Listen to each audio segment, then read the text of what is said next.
A new romance sets a young woman's heart aflutter. She seemed very happy. They were inseparable. She was just really living her best life. But a horrible tragedy would stop its beating. She was shot 13 times. It's not fair. It took the life out of me. Could it be a love triangle gone wrong? But divorce was on the horizon. Jealousy has to be looked at. New love, old love, everybody plays a part in this. Or is the truth even more twisted? They were planning this for months. What did she do to deserve this? Now you're putting a case together for a conspiracy. That is the worst kind of evil. I just was like, wow, this is like a movie.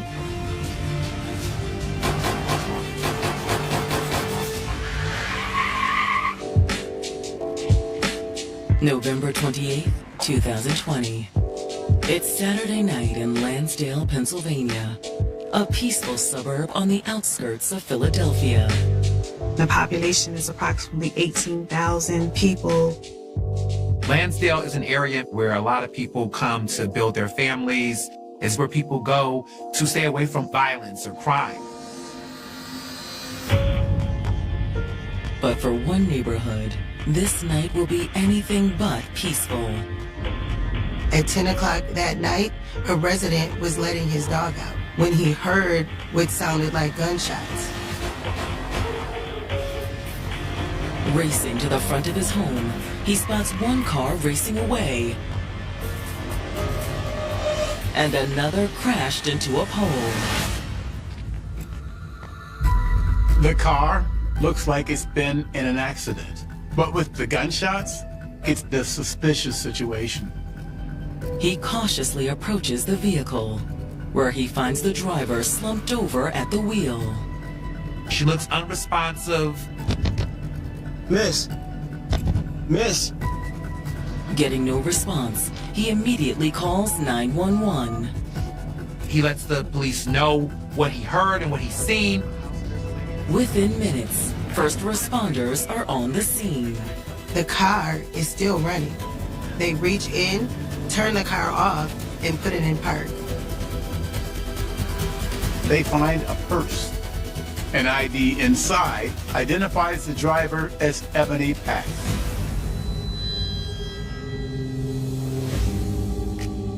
"30-year-old Ebony Pack grew up surrounded by a loving brood of siblings and cousins. We had a great childhood. We was all raised as like brothers and sisters. We was very close. When we are around each other, that's our happy place. Though small in stature, Ebony seemed like she stood 6 feet tall. She had such a big heart. You could always go to Eb. She was always there for you, like no matter what. She was everybody's shoulder, everybody's crutch. She was so compassionate. With these gifts, no one was surprised when after high school, Ebony announced her plans to become a nurse. That was her goal from the jump. She was going to Holy Family for the nursing program. But in Ebony's freshman year of college, her life took an unexpected turn.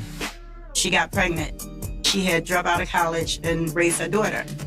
Along the way, she was fortunate to have the support of her baby's father. Jeff was cool. He was funny. They was good. You know, every relationship is not perfect, but I never saw any negative things happen with them. As a mother, Ebony was a natural. She loved Ava so much. It was like second nature to her because she already nurtured everybody around her. She just took on it with such grace and like finesse. She was a damn good mother. But before long, heartbreak struck. Ava's father went to jail for murder. He was someone that she thought was going to be around for a very long time. She now has to pick up the pieces while raising a young child. It was a sad situation for her and her daughter. But with the support of her family, Ebony pulled through. She came back home. She went back to school. She became a nurse. She had a lot of strong Black women around her that uplifted her during this time. In spite of all of the difficulties that she faced, she still had that go-getter spirit. But Ebony's career wasn't the only big change in her life.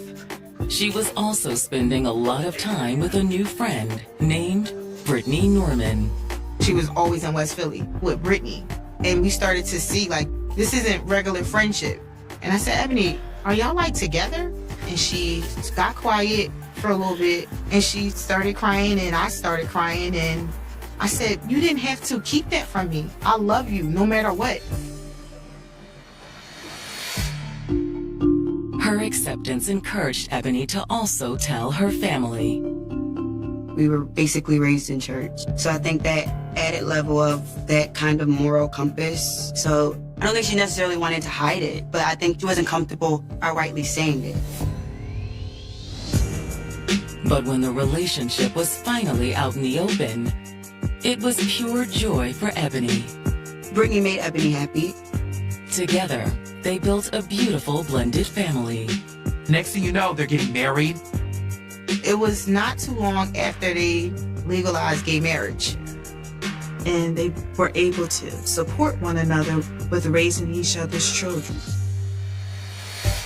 But in early 2020, after 5 happy years together, the couple decided to separate.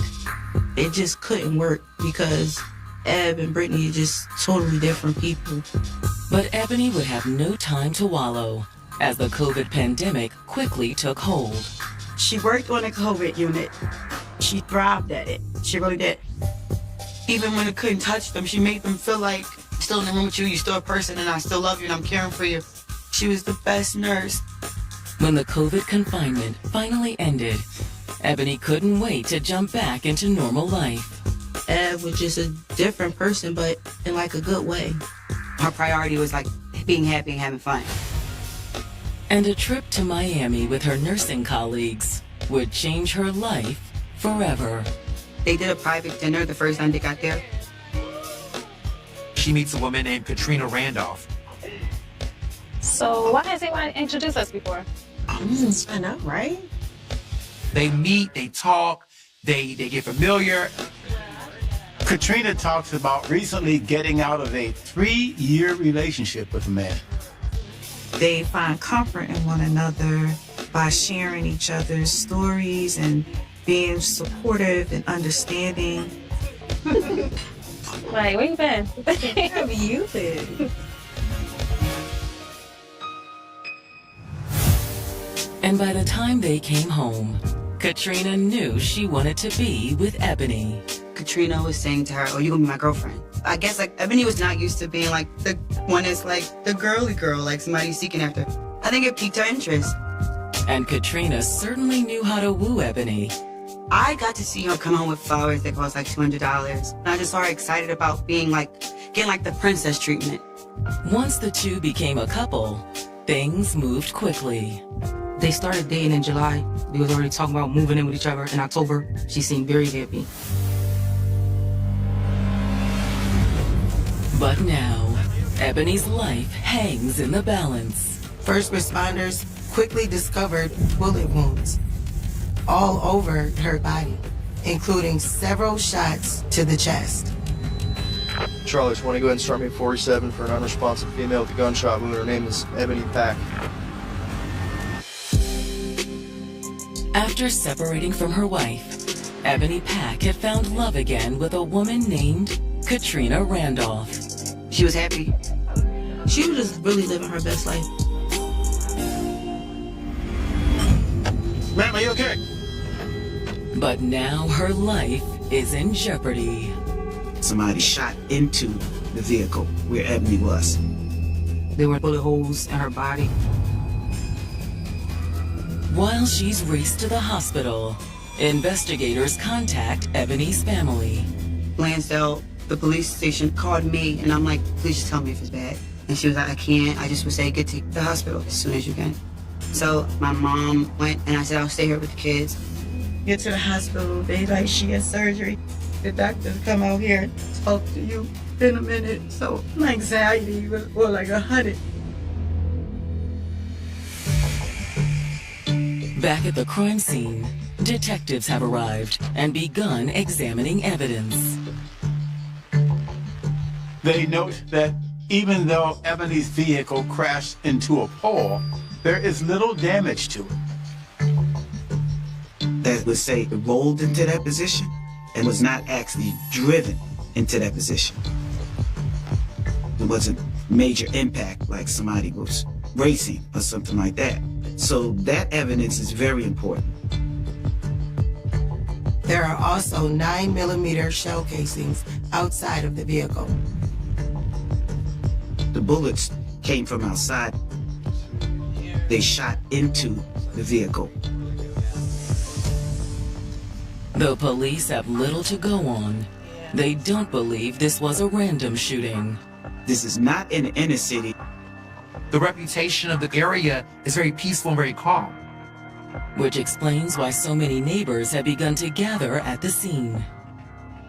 Lansdale is the kind of place where people are going to come out and insert themselves into the investigation. This is a see something, say something kind of neighborhood. It is a community of law and order, and they want to help. Hey, how you doing? As does the 911 caller, who's the first witness investigators interview. The neighbor was outside with their dog when he heard gunshots. I heard gunshots, so I went to the front of the house, and it was a car that just sped off. You saw a car? Can you tell us what it looked like? The man said that he couldn't get a good glimpse of it, but based on the tail light description, it looked like it was a Cadillac. As investigators make the rounds with other neighbors, this is quickly confirmed. Another witness confirmed that it was in fact a Cadillac.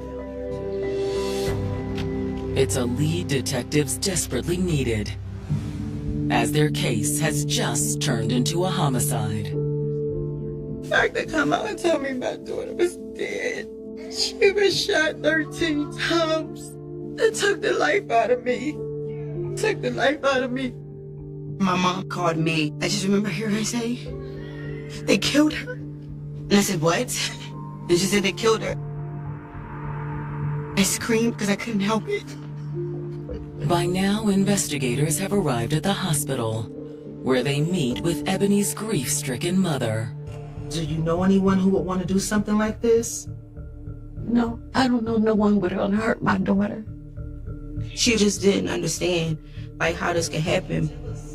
Ebony just didn't bother nobody. She never got into altercations. She would never hurt anybody. She would pray for somebody before she do anything. You're talking about a 30-year-old nurse who's a mother. This is a person that is not leading the kind of lifestyle that would lend to essentially a drive-by shooting. Do you know anyone who drives a Cadillac? No, I don't. But when detectives ask about Ebony's personal life, her mother mentions something that could be important to the case. Well, she's going through a difficult divorce. There were problems, there were issues. Ebony wanted to file for divorce, but Brittany didn't. You have an estranged wife, which is always a good place to at least begin.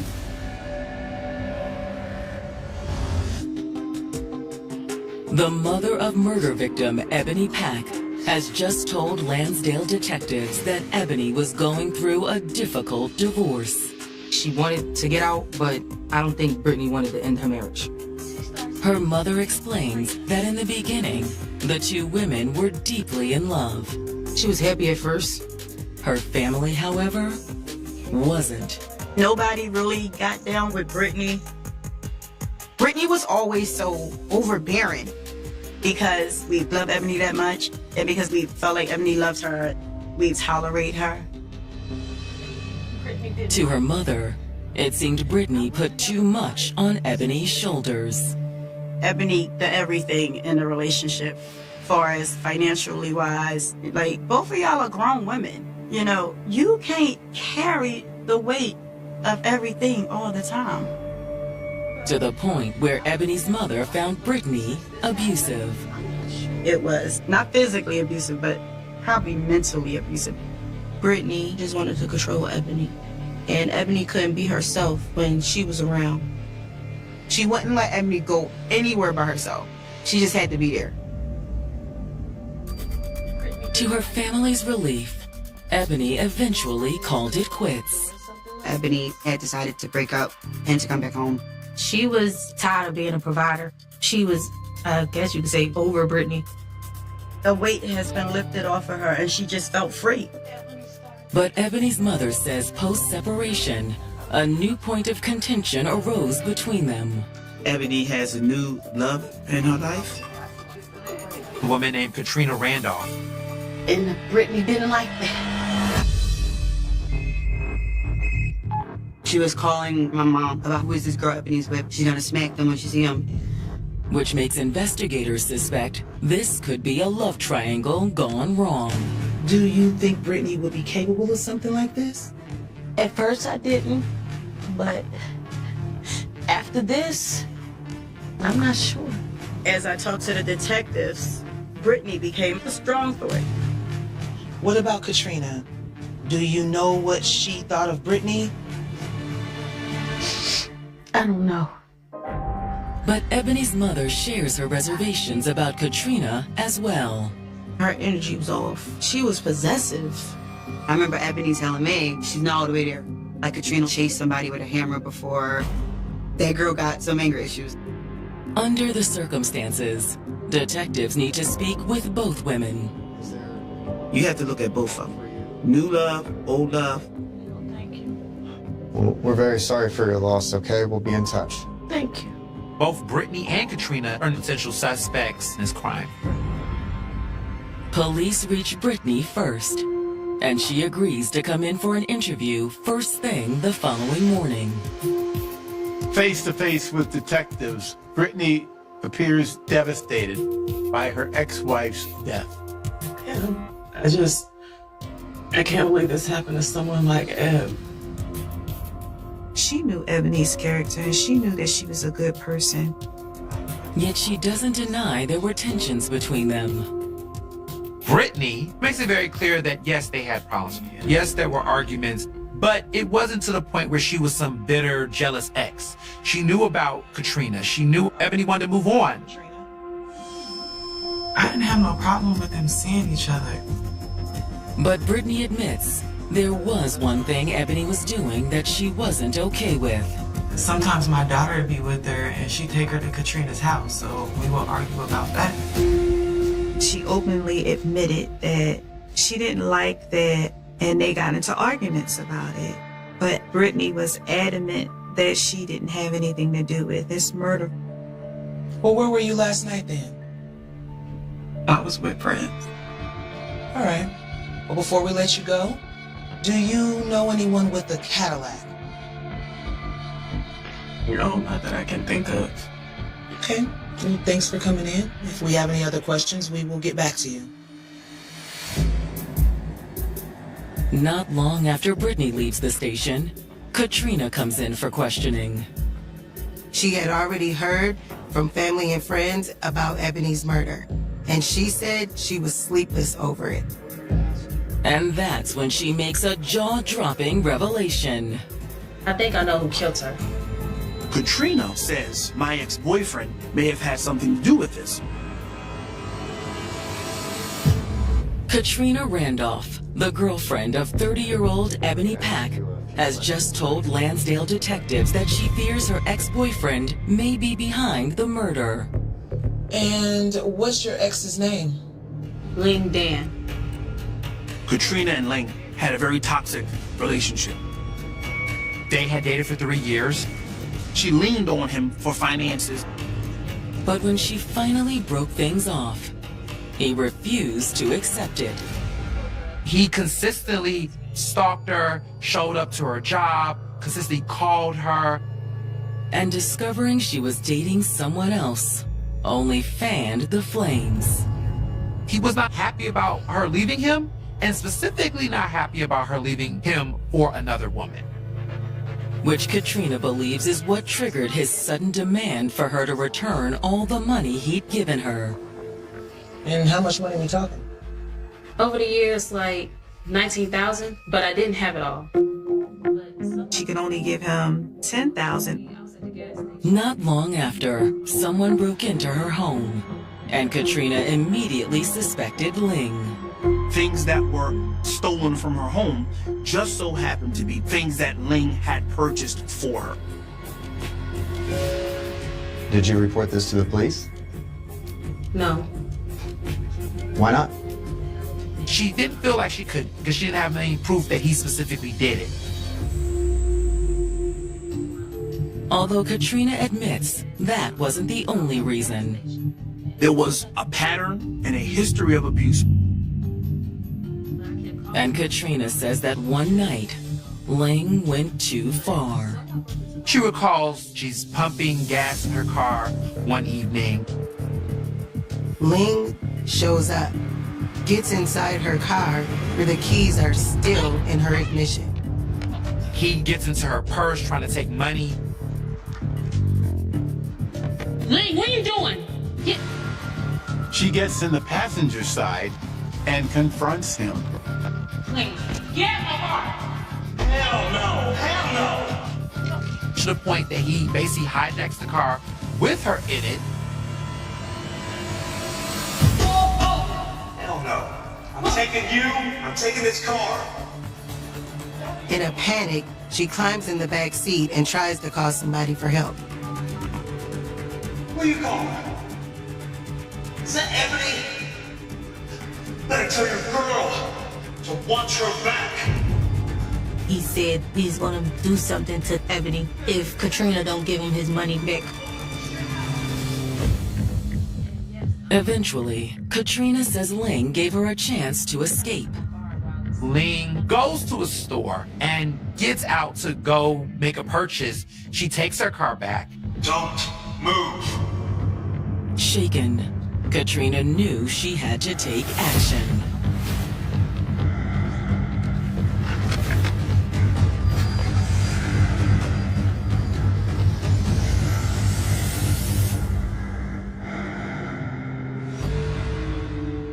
She had to take a restraining order out on him. To detectives, Katrina's theory sounds plausible, but they aren't sure she's telling the whole truth. She has been described as someone who is controlling. What if she had become angry with Ebony and had harmed her? Could she be using Ling Dan as a scapegoat? But when pressed, Katrina insists she and Ebony were in a good place. She makes it very clear that her relationship with Ebony was fine. And you didn't have any issues with her speaking with her ex-wife? No. Why would I? I'm the one she wants to be with. They were in love. They were inseparable. In fact, she says that she and Ebony were planning to meet the night of the murder. She said Ebony had called her around 9:30 to let her know she was just 10 minutes from her house. As time passed and Ebony didn't show up, Katrina got worried. She tried to call her and got no response. But I never ever thought she would be dead. Before wrapping their interview with Katrina, they ask if Ling drives a Cadillac. Does he drive a Cadillac? He doesn't. And she doesn't know of anyone else who does either. Detectives know they need to speak with Ling Dan. However, when they try to track him down, it seems he's in the wind. No one knows where he is. At the same time, investigators get a potential break in the case.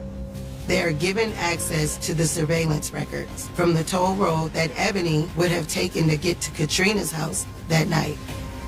They found a car that followed her through the toll. It was a Cadillac. Zooming in, investigators discover a Delaware license plate with a dealership name on it. When they run the plates, they turn out to be fake. But when they contact the dealership, they have better luck. They were able to confirm that they recently sold a Cadillac of this make and model. The buyer was a man by the name of Ricky Vance. Lansdale investigators have traced the Cadillac they believe Ebony Pack's killer drove to a man named Ricky Vance. He becomes a person of interest. And after running a background check, he definitely seems capable of this kind of crime. He served state time for carjackings. He's no stranger to violence. In fact, he had been in prison for 20 years. He had only been out on parole for a few months. After hauling Ricky in for questioning, what's this all about? Detectives waste no time confronting him. We have evidence that your car was involved in the murder of a woman named Ebony Pack. What are you talking about? We have your car on camera with counterfeit plates. He immediately confirms that in fact the Cadillac is his, but says he'd never put counterfeit plates on it. He also denies knowing anyone named Ebony. But that doesn't stop police from digging further for a connection to the crime. Do you know someone named Ling Dan? No, ma'am. What about Katrina Randolph? Does that sound familiar? Who is that? And when asked where he was the night of the murder, he claims to have an alibi. I was in Philly, watching a boxing match with friends. And you had the Cadillac with you in Philadelphia? Yes, ma'am. Did you loan it to someone? No, ma'am. But the evidence just doesn't support his statements. Several witnesses describe the Cadillac fleeing from the scene. Ricky's been found lying. And when investigators look into his alibi, Ricky's caught in yet another lie. The alibi does not check out. And the plot only thickens when they receive his phone records. They quickly find text messages between him and a man named Terrence Marche discussing counterfeit plates. They also see a series of several calls between Terrence and Ricky on the night Ebony was shot, with a gap of about 3 hours right around the time of the murder. While the phone records don't prove Ricky was involved, they are enough to get a warrant to search his car. They find gunshot residue on the passenger seat of the vehicle. The shots came from the passenger side of the Cadillac and to the driver's side of her vehicle. So we know that at a minimum, 2 people have to be in the Cadillac. With Ricky stalling, investigators haul in Terrence to see if he'll talk. Do you know a man named Ricky Vance? Yeah. He confirms they have been friends for about 10 years. He also admits that he has helped Ricky with temporary tags for a car before, but denied ever getting him counterfeit plates. Okay. And where were you Saturday night? I was actually home alone on Saturday. Continuing down the rabbit hole, they ask Terrence if he knows Ebony, Katrina, or Ling Dan. Nah, no Ebony. But I know Ling, and Katrina was his old girl. He is known for a healthy portion of time, Mr. Ling. He also admits to knowing Katrina via Ling, but didn't have much interaction with her personally. And Ricky knows both of them as well? Not that I know of. But detectives suspect Terrence is lying.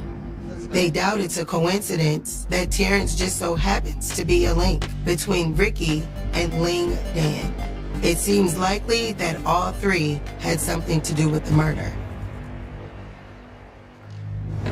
And when detectives pull Terrence's and Ling Dan's phone records, they find their smoking gun. The cell phone data of these 3 men put them at the same spot at 8 p.m. on the night that Ebony Pack was killed. and they suspect Ling Dan is the mastermind behind the crime. The theory was that Ling commissioned this hit on Ebony as revenge on Katrina. He solicited Terrence to be the gunman, who then brought in Ricky to be the driver. Police believe after finalizing their plans, Ling Dan left the meeting alone. Cell phone records show his phone heading across state lines into New Jersey. Meanwhile, Ricky and Terrence turned off their phones. It was highly suspect that they turned them off for a 3-hour period, right at the time that the murder was taking place. With probable cause, investigators issue warrants for all 3 suspects' arrests. At this point, you got enough evidence for conspiracy. Then they bring Ebony's family up to speed. They called me. Detectives always made sure that I was in the loop. The story was so crazy to me. The whole process of hiring 2 men to kill her was just mind-blowing. That is a deep-rooted evil man. When Ricky Vance is apprehended, Ebony's family is overjoyed. Our family did a cookout to celebrate. But when investigators try to apprehend Terrence Marche, he's nowhere to be found. Like Ling, Terrence now appears to be on a run too. Fleeing basically says to any law enforcement agency, you are guilty.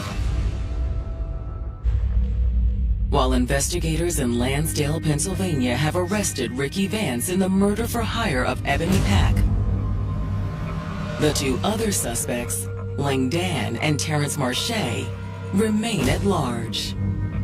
All we could do is pray that they didn't get away with it.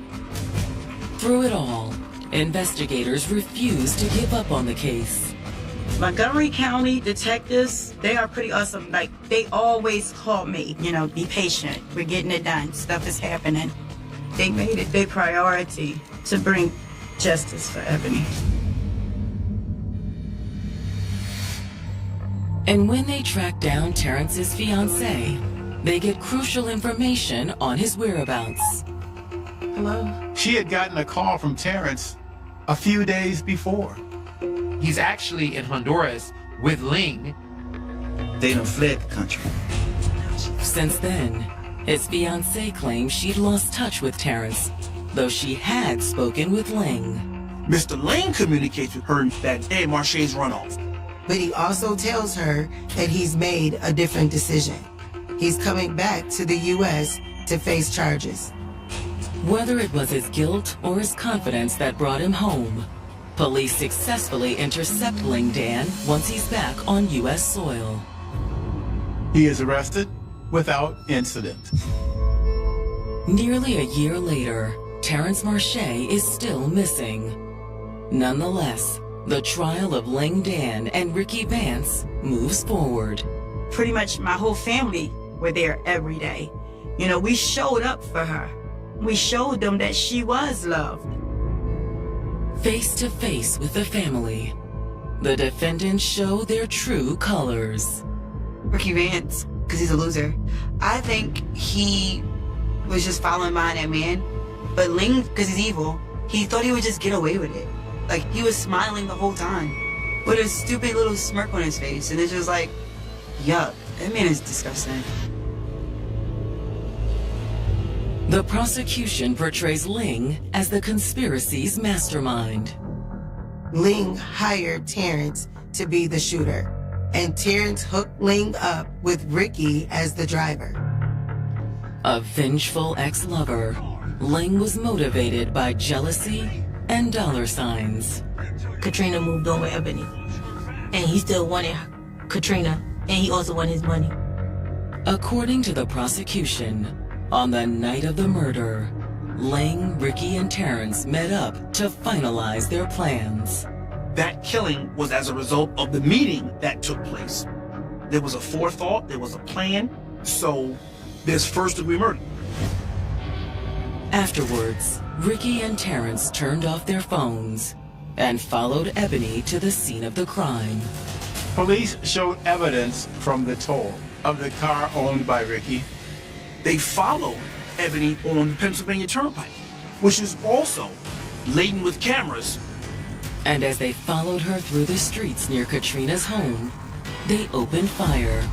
They pulled up beside her and began shooting out the open window of the passenger side of the Cadillac.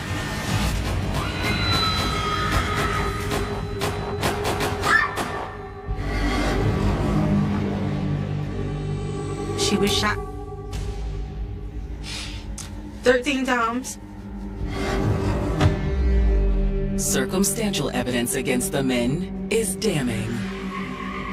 All the men were in the same place prior to the murder. Not to mention Ling had fled to Honduras with Terrence. But when it's the defense's turn, they place the blame on missing suspect Terrence Marche. On the stand, Ricky changes his story. He now comes forward with this theory that Marche took my car. He was acting weird. He was acting funny. He took my vehicle and came back and looked very distraught. But on cross-examination, the prosecution rebounds with a different theory. The only person who could essentially tell on both Ling and Vance was Terrence. So they wanted to be able to put all of this on him. So they convinced him to go to Honduras, and then he's never heard from again. After getting rid of Terrence, Ling comes back from Honduras. Now he and Ricky Vance can go to trial together and take the position they had absolutely nothing to do with this crime. But the jury doesn't buy their story, convicting them of first-degree murder and conspiracy. When they said guilty, it was like a, oh my goodness, like, thank you. And at the sentencing hearing, when Ebony's mother makes her impact statement, there isn't a dry eye in the courtroom. I let them know who they took away from us. I let them know that they weren't God, that wasn't their job. That is the worst kind of evil. The judge makes sure they'll never see the outside of prison walls again. They're sentenced to life in prison without parole. But Ebony's family doesn't get the peace they expected. Still feels like pointless. It still feels like I was robbed. We can't see it. We gotta go to a grave site and talk to her. You still have your life. You still get to see your family, even if it's behind bars. It's just not fair. I don't think I believe in justice anymore. To this day, Terrence Marche remains missing. His whereabouts continue to be unknown. Terrence Marche, go to hell, if you're not already there. The senseless crime of these three men ruined the lives of many people. But most of all, Ebony's daughter. It breaks my heart when I see her isolate sometimes because she missed her mom. You know, I try to comfort her the best way I can. But I know sometimes that's not good enough. I know sometimes she just wants her mother arms around her. But I believe she's going to be very well empowered for her future. She has a village, and she has a whole lot of her mother in her. A mother whose time on earth will never be forgotten. I want people to know how loving and caring she was, how compassionate and fun she was. Ebony was the sweetest, kindest person you would know. I just feel blessed and honored that I got to know her. I take such pride in the fact that she was my sister. Oh, I wish everybody got to feel how it felt to be loved by Ebony. Her life is so important, and I just want people to understand that. Her name will live in our hearts and our lives forever. It was a bitter December midnight in 1991 when the neon hum of Manhattan faded into the suffocating gloom of an abandoned industrial warehouse near the East River docks, and a single telephone call to the NYPD's 9th Precinct shattered 30 years of silence. Rain was falling in heavy, icy sheets, washing blood, diesel fuel, and decades of urban grime down the sewer grates of Lower Manhattan. The city was on edge, caught in the grip of a ruthless crime wave that had pushed homicide detectives to their absolute limits. But what awaited two patrol officers inside that cavernous, shadow-drenched structure on South Street would not merely become another routine homicide entry in a leather-bound precinct logbook. It was the beginning of an intricate, horrifying riddle, a dark labyrinth of deceit, corrupt power, and buried secrets that would baffle the nation's sharpest forensic investigators, torment a traumatized community for 35 years, and ultimately trigger one of the most explosive, high-stakes cold case breakthroughs in American criminal history. The victim was 22-year-old Elena Vance, an ambitious, brilliant investigative reporter for a local independent tabloid who had vanished without a trace 6 days prior. She was last seen by her colleagues leaving a Midtown diner at precisely 9:15 on a Tuesday evening, clutching a battered leather briefcase containing sensitive documents regarding real estate syndicates, backroom political payoffs, and organized crime figures operating along the New York waterfront. Her sudden disappearance had ignited a massive, frantic search across the 5 boroughs. Headlines screamed across the front pages of the Daily News and the New York Post. "Where is Elena? Midtown journalist vanishes," and "Search intensifies in Manhattan." But as hours bled into days, the desperate search yielded nothing. No witnesses, no abandoned vehicle, no ransom demands, and not a single drop of blood. Elena Vance had simply evaporated into the concrete jungle of Manhattan, leaving her family, her fiancé, and her newsroom colleagues trapped in a nightmare of agonizing speculation. When the call finally broke through the static on the precinct radio at midnight on December 14th, an anonymous caller with a gravelly, trembling voice gave a precise location: Pier 36, South Loading Bay, beneath the rotting floorboards. When responding officers kicked open the rusted iron door of the abandoned warehouse, the smell of ozone, damp river rot, and copper hung thick in the freezing air. Guided only by the narrow beams of their flashlights, officers cut through heavy steel chains and pulled back decaying wooden planks to reveal a sight that chilled them to the bone. Elena Vance had been found. She was bound with industrial-grade nylon cord, her body wrapped in heavy waterproof canvas, buried beneath pounds of quicklime and river silt. But what made the scene truly harrowing, what made seasoned homicide detectives back away in stunned horror, was the meticulous, almost surgical precision of the crime scene.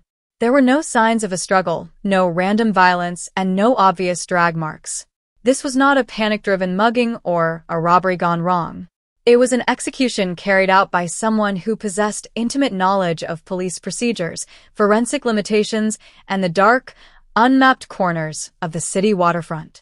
As senior homicide detectives and crime scene technicians flooded the Pier 36 warehouse, pulling up floorboards and sifting through damp silt under glaring halogen lights, the mystery only deepened. Elena's leather briefcase was gone. Her press identification, wallet, and personal notebook had been stripped from her clothing. Every physical marker that could tie her body to a specific location or perpetrator had been carefully removed. The killer had even used heavy chemical solvents to scrub her hands, boots, and coat, attempting to obliterate every microtrace of fiber, dirt, or foreign biological matter.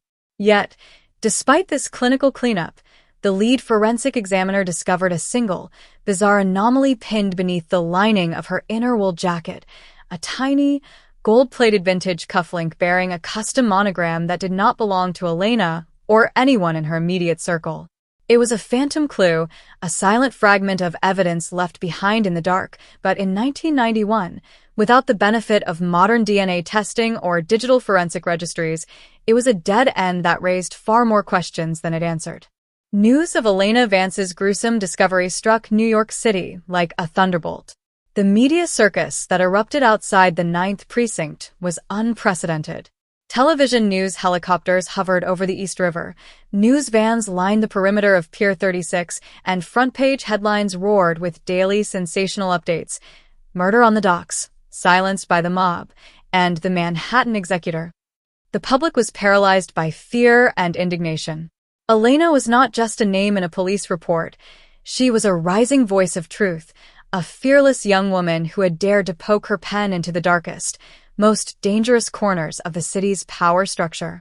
The community demanded swift, uncompromising justice, and the mayor's office placed immense pressure on the NYPD to produce an immediate suspect. Detectives launched a sprawling, aggressive investigation, interviewing hundreds of waterfront workers, political insiders, real estate moguls, and career criminals. They logged thousands of overtime hours, followed hundreds of dead-end leads, and cross-referenced every gold-plated cufflink sold in the tri-state area over the preceding decade. Yet, every lead led straight into a brick wall. The suspects provided airtight alibis. The waterfront workers met detectives with a wall of terrifying silence, and the mysterious telephone call that led police to the warehouse was traced to an unmonitored payphone on 42nd Street, where street sweepers and passing traffic had wiped away any hope of latent fingerprints. The case was turning cold before the ink on the autopsy report was even dry. High-ranking city officials quietly began shifting investigative resources toward other high-profile homicides plaguing the city, and the intense media spotlight began to fade. The file on Elena Vance, Case File 91, CR 4409, was placed inside a manila folder, stamped unsolved, and carried down into the damp, fluorescent-lit basement archives of one police plaza, where it would gather dust alongside thousands of other forgotten Midwestern and New York tragedies. For 35 years, Case File 91, CR 4409 remained dormant, an open wound in the heart of the city and a permanent shadow over Elena Vance's surviving family. Her parents passed away without ever knowing who took their daughter's life, and her former newsroom colleagues scattered across the country, haunted by the lingering memory of the fearless young reporter who went out for a story and never came home. The warehouse at Pier 36 was eventually demolished, replaced by shiny waterfront high-rises and glass commercial towers, erasing the physical footprint of the crime scene entirely. To the casual passerby strolling along the East River Esplanade, the horrific night of December 1991 was ancient history, a forgotten glitch in the bustling narrative of a modern, transformed metropolis. But cold cases are never truly dead. They are merely waiting for time, technology, and human persistence to catch up with the truth. In early 2026, as part of a joint federal and state initiative to re-examine dormant cold cases using revolutionary forensic technologies, a newly formed cold case task force inside one police plaza unsealed the thick, yellowed folder of Case File 91, CR 4409.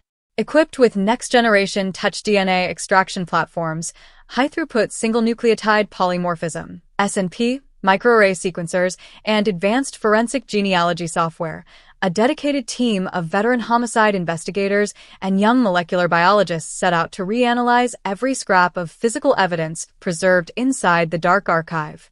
They pulled the original canvas wrapping, the nylon cord, and the single, gold-plated vintage cufflink from secure evidence lockers where they had rested undisturbed for more than 3 decades.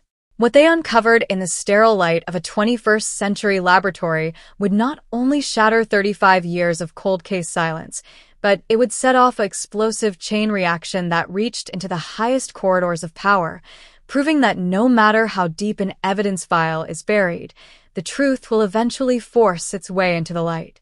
Inside the sterile, climate-controlled cleanroom of the Manhattan Forensic Sciences Complex, the re-examination of Case File 91, CR 4409 began under the sharp white glare of LED lamps that revealed every microscopic detail of the 35-year-old physical evidence.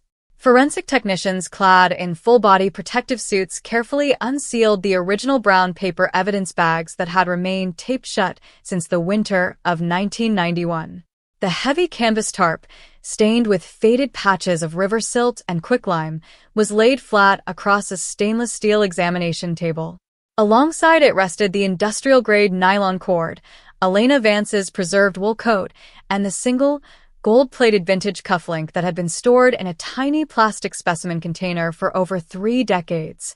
In 1991, crime lab technicians could only perform basic serology and rudimentary ABO blood typing, both of which had yielded nothing when applied to the dry, chemically washed items.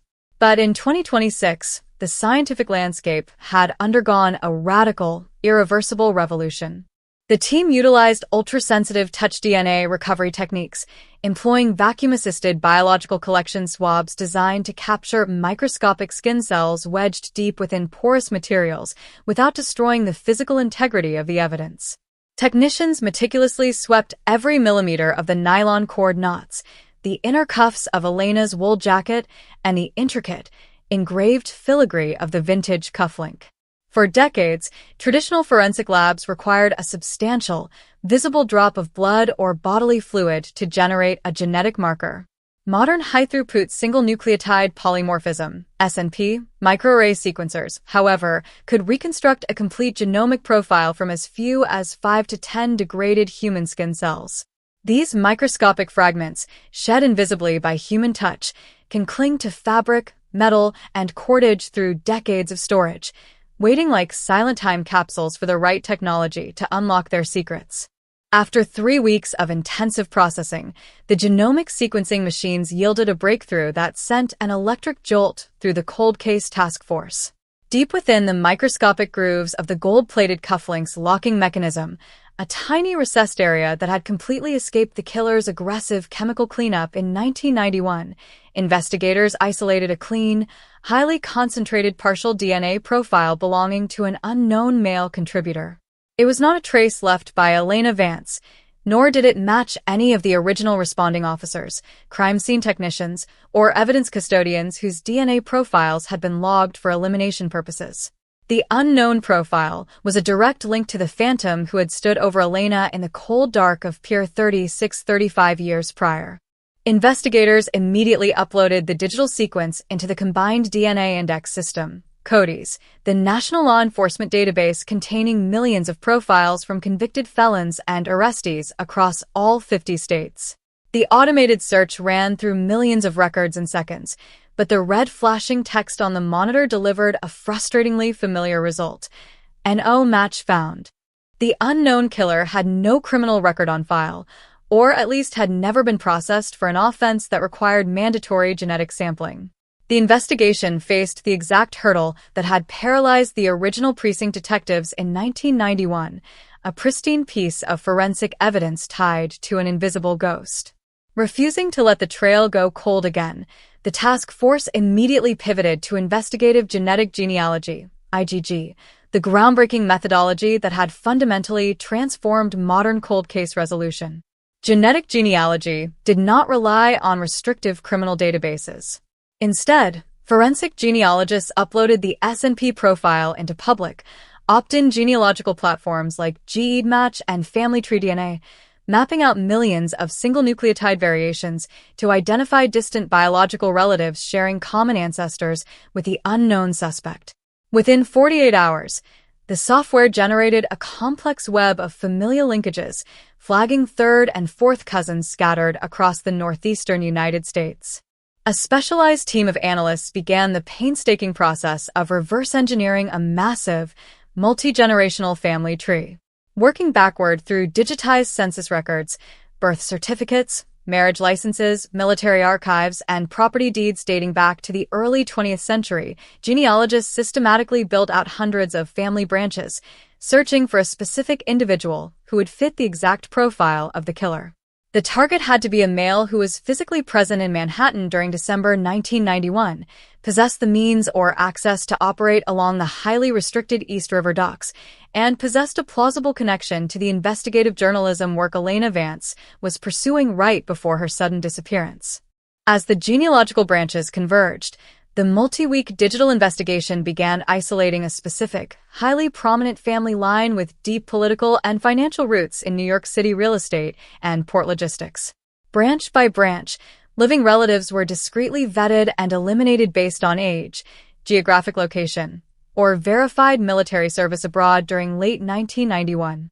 By late spring of 2026, the vast family tree containing over 800 individuals had been narrowed down to a single, terrifying branch, a family whose patriarch had operated one of the most powerful maritime development firms along the Manhattan waterfront during the late 1980s and early 1990s.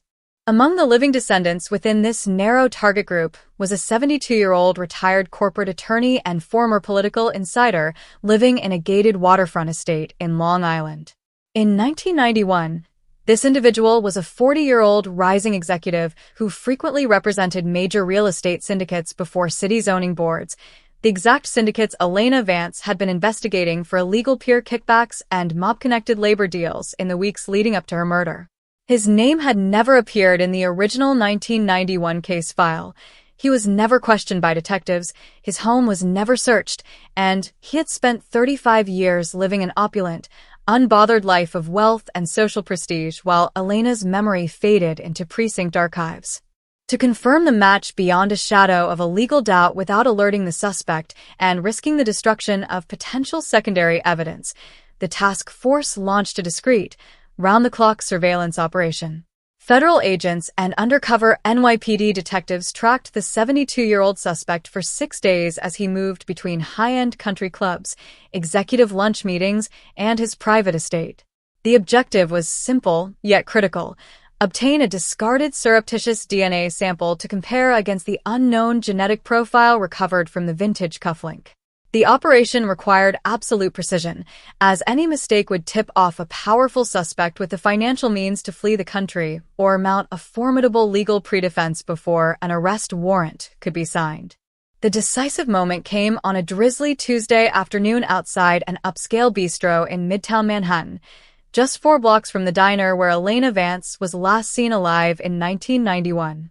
The suspect finished an espresso, wiped his mouth with a paper napkin, dropped the used napkin into a small plastic trash receptacle outside the restaurant, and walked toward his waiting private town car.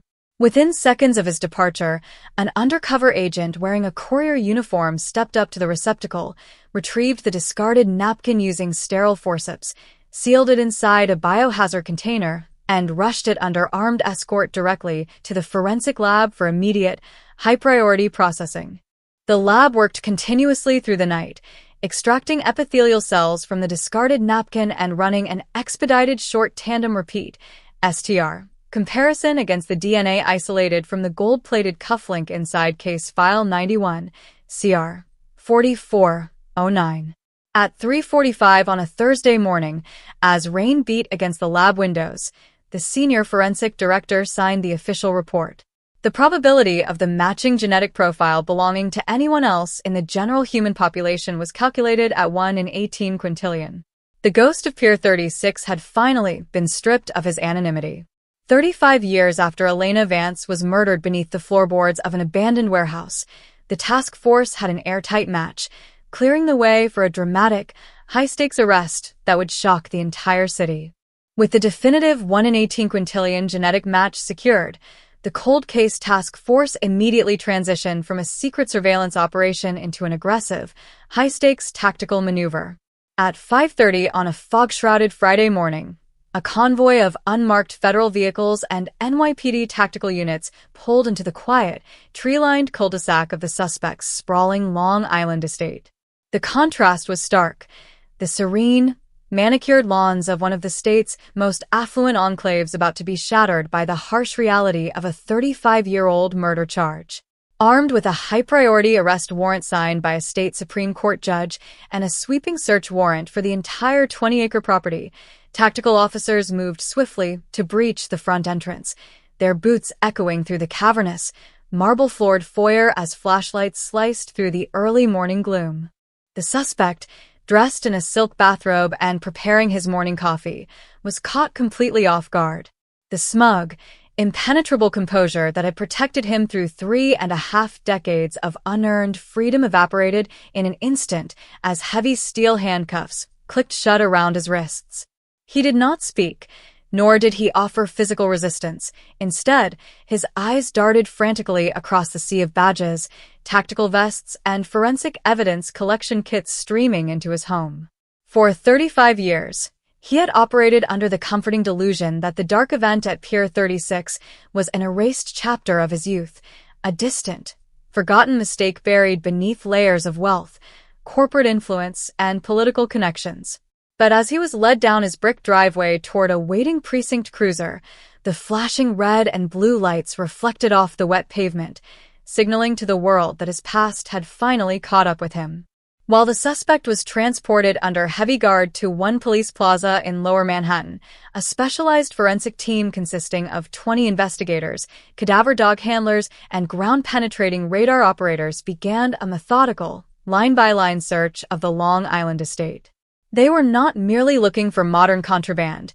They were searching for physical artifacts from 1991, hidden journals, vintage clothing, financial ledgers, or secondary trophies that a narcissistic killer might have retained over the decades. Forensic technicians spent 18 hours sifting through a secluded wood-paneled study, sweeping behind false walls, opening fireproof safes, and searching subterranean storage vaults located beneath the home's sprawling carriage house. The meticulous search yielded an astonishing breakthrough late into the evening. Tucked inside a sealed steel safe hidden behind a built-in mahogany bookcase in the estate's private library, search teams discovered a locked leather dispatch box. When forensic locksmiths opened the container, investigators found themselves staring at a terrifying, meticulously preserved archive of the crime. Inside lay Elena Vance's missing press credentials, her personal reporter's notebook from December 1991 with several pages torn out, and the matching vintage gold cufflink, the exact twin to the one recovered from her jacket lining 35 years earlier. The suspect had not only committed the murder, but he had kept the victim's personal effects as secret tokens of control, confident that his position in society would forever protect him from police scrutiny. News of the arrest broke across national media outlets like a seismic wave early Saturday morning. Banners flashed across major cable news networks, and emergency press conferences were called at NYPD headquarters. 1991 cold case solved. Real estate mogul arrested for Elena Vance murder. And genetic genealogy cracks 35-year Manhattan mystery. The story captivated the nation. It was an explosive collision of classic investigative journalism, high-level political corruption, and modern genomic science. Front-page headlines dominated the newsstands once again, but this time, the frantic questions that had haunted the city in 1991 were replaced by shocking answers detailing how a prominent legal mind had allegedly silenced a young reporter to cover up a multi-million-dollar maritime syndicate scandal. The public reaction was a volatile mix of profound relief and explosive outrage. Outside One Police Plaza, crowds of citizens, former journalists, and cold case advocates gathered, holding signs bearing Elena Vance's photograph and demanding maximum accountability. For the surviving members of the 1991 newsroom team, the news was overwhelming. Former editors and reporters who had worked alongside Elena wept openly during live television interviews, recalling her fierce determination, her sharp intellect, and the suffocating cloud of grief and suspicion that had hung over their newsroom for over 3 decades. The narrative that Elena had simply vanished into thin air was permanently shattered, replaced by the grim, undeniable reality of a cold-blooded assassination orchestrated to protect corporate greed. Inside the interrogation rooms on the 13th floor of One Police Plaza, the suspect maintained a stone-faced silence, flanked by a team of high-powered defense attorneys who immediately began launching aggressive procedural challenges. They publicly questioned the validity of investigative genetic genealogy, attacked the chain of custody of 35-year-old biological samples, and argued that the surreptitious DNA collection from the discarded napkin constituted an illegal search under the Fourth Amendment. However, the prosecution's case was already built like a fortress. The combination of the pristine touch DNA match from the cufflink, the 1 in 18 quintillion statistical probability, and the physical discovery of Elena Vance's stolen press credentials inside the suspect's personal safe created an evidentiary mosaic that no amount of legal maneuvering could dismantle. As the suspect was officially remanded without bail to the Eric M. Taylor Center on Rikers Island to await trial, the city of New York began the long-overdue process of historical healing. The grand jury indictment returned charges of first-degree murder, kidnapping, and tampering with physical evidence. Case File 91, CR 4409 was no longer a dusty manila folder buried in a basement vault. It was now the central exhibit in one of the most significant criminal prosecutions in modern legal history. The shadow that had hung over the East River docks since that freezing midnight in December 1991 was finally lifting, replaced by the unyielding, luminous force of truth that had waited 35 years to prevail. The formal indictment of 72-year-old corporate attorney Arthur Pendleton sent an immediate, violent shockwave through the legal, political, and financial foundations of New York City. The press conference held inside the press briefing room at One Police Plaza was standing room only, filled with veteran court reporters, national broadcast networks, and international news syndicates. Sitting in the front row were retired homicide detectives from the 1991 investigation, men now in their late 70s and 80s, who had traveled from as far as Florida and Arizona to witness the moment they had prayed for across 35 painful years. Behind the podium, the Manhattan District Attorney stood alongside the police commissioner and the lead genetic genealogist, laying out the timeline of a crime that had crossed 2 centuries to finally demand a reckoning. The prosecution's theory of the case presented a horrifying portrait of calculated, sociopathic entitlement. In the late autumn of 1991, Pendleton was a rising power broker at a White Shoe Manhattan law firm, orchestrating illegal land transfers, shell company transactions, and mob-linked payoffs to secure lucrative municipal leases along the East River waterfront. Elena Vance, through her tireless digging and a network of confidential sources inside the Dockworkers Union, had pieced together the entire financial architecture of the fraud. She had uncovered bank records, falsified environmental reports, and taped conversations linking Pendleton directly to a multi-million-dollar money laundering scheme. Realizing that the publication of her story would end his career, strip him of his wealth, and land him in federal prison, Pendleton orchestrated her silence with cold, ruthless efficiency. On the night of December 8, 1991, under the pretext of handing over explosive internal documents that would confirm her story, Pendleton lured the young reporter to a secluded meeting location near Midtown. He then forced her into a vehicle at gunpoint and transported her to the secluded, family-controlled warehouse at Pier 36. There, in the freezing shadows of the loading bay, he executed her, stripped her of her personal effects, bound her body in industrial tarp, and buried her beneath lime and river silt. He then used his extensive knowledge of forensic limitations and police radio frequencies to orchestrate the anonymous midnight tip 6 days later, a twisted game of arrogance designed to mock investigators while ensuring the crime scene appeared thoroughly sanitized. While Pendleton sat in a high-security housing unit on Rikers Island, his high-priced legal team launched a multi-million-dollar defense strategy aimed at suppressing the state's key evidence before the case could ever reach a jury. In a series of aggressive pretrial motions filed in Manhattan Supreme Court, defense counsel argued that investigative genetic genealogy violated constitutional protections against unlawful search and seizure, asserting that searching public database trees infringed upon the privacy rights of distant, unsuspecting relatives. They further claimed that the 35-year passage of time had compromised the biological integrity of the physical evidence, alleging potential cross-contamination inside the police property clerk's office during the early 1990s. The pretrial hearings became a high-stakes legal battleground watched closely by legal scholars across the world. For 3 weeks, top expert witnesses in molecular biology, chain of custody protocols, and constitutional law took the stand. Prosecutors systematically dismantled every defense argument, introducing meticulous evidence logs, temperature-controlled vault records, and expert testimony demonstrating that the touch DNA recovered from the gold-plated cufflink mechanism was completely isolated from external ambient contact.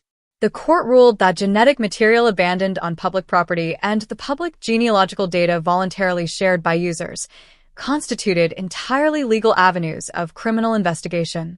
Every motion to suppress was flatly denied, locking in the evidentiary foundation for trial. In the streets of Lower Manhattan, the public response transformed into a sustained movement for cold case justice. Outside the courthouse on Center Street, Crowds gathered daily for candlelight vigils honoring Elena Vance and the thousands of other unsolved murder victims whose files remained dormant in police basements nationwide. The media coverage remained relentless, framing the upcoming trial not just as the prosecution of a single elderly killer, but as a historic moment of catharsis for a city that had spent decades plagued by the lingering trauma of its violent past. The story of Elena Vance had evolved from a forgotten tragedy into an immortal rallying cry for truth, accountability, and the power of human persistence. The opening statements in The People of the State of New York versus Arthur Pendleton began on a crisp October morning inside a packed courtroom on the 9th floor of the Manhattan Criminal Courts building.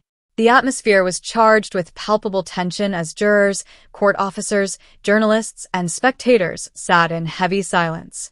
Positioned near the front row of the gallery were Elena Vance's surviving former colleagues, alongside veteran detectives who had worked the original 1991 investigation. At the defense table, 72-year-old Arthur Pendleton sat motionless in a tailored navy suit, flanked by 3 senior trial attorneys maintaining a cold, unyielding composure as the prosecution opened its case. The lead prosecutor stood before the jury box, holding up an enlarged black and white photograph of Elena Vance taken in the newsroom of the Midtown Independent just days before her murder.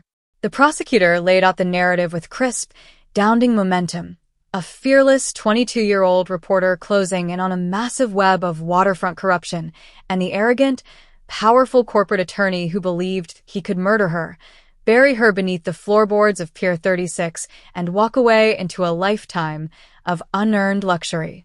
The prosecution emphasized that while 35 years had elapsed and key physical structures along the East River had been demolished, the microscopic biological truth left behind inside the mechanism of a vintage gold cufflink had remained frozen in time, waiting for science to give a voice back to the victim. When the defense took the podium for its opening statement, the primary strategy became immediately clear: sow reasonable doubt through the fog of time. Defense attorneys argued that the case against Pendleton was built on circumstantial speculation, fragmented 35-year-old records, and novel genomic testing methodologies prone to misinterpretation. They painted Pendleton as a respectable public servant and retired legal mind who was being scapegoated by law enforcement eager to claim a high-profile cold case victory. The defense urged the jury to question the handling of evidence in the early 1990s, suggesting that microscopic contamination could have occurred during the decades the items rested inside precinct storage lockers. The prosecution called its first wave of witnesses retired patrol officers and crime scene technicians who were present on the freezing night of December 14, 1991.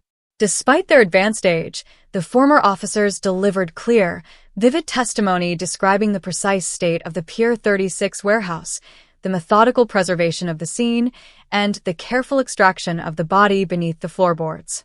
Cross-examination by the defense was relentless, probing every detail of how the physical evidence was bagged, tagged, and transported to the property clerk's office. However, the retired officers held firm under pressure, establishing an unbroken chain of custody that proved the physical evidence had remained secure and untampered with for over 3 decades. The trial reached a critical turning point when the state called its chief forensic molecular biologist to the stand. Utilizing large high-definition displays, the expert walked the jury through the technical mechanics of touch DNA extraction and high-throughput single-nucleotide polymorphism (SNP) microarray sequencing. The witness explained how modern vacuum-assisted collection methods isolated skin cells wedged deep within the recessed locking mechanism of the gold cufflink, cells that were completely shielded from environmental exposure and chemical solvent cleanup in 1991. The expert presented the statistical calculations directly to the jury. The probability that the biological material recovered from the cufflink belonged to anyone other than Arthur Pendleton was 1 in 18 quintillion, a number far exceeding the total population of the Earth. As the prosecution presented its final physical exhibits, including the stolen press credentials and notebook recovered from the safe inside Pendleton's Long Island library, the air inside the courtroom grew heavy. The physical presence of Elena Vance's missing belongings inside the defendant's private possession provided an undeniable, crushing second pillar of guilt that complemented the forensic genetic evidence.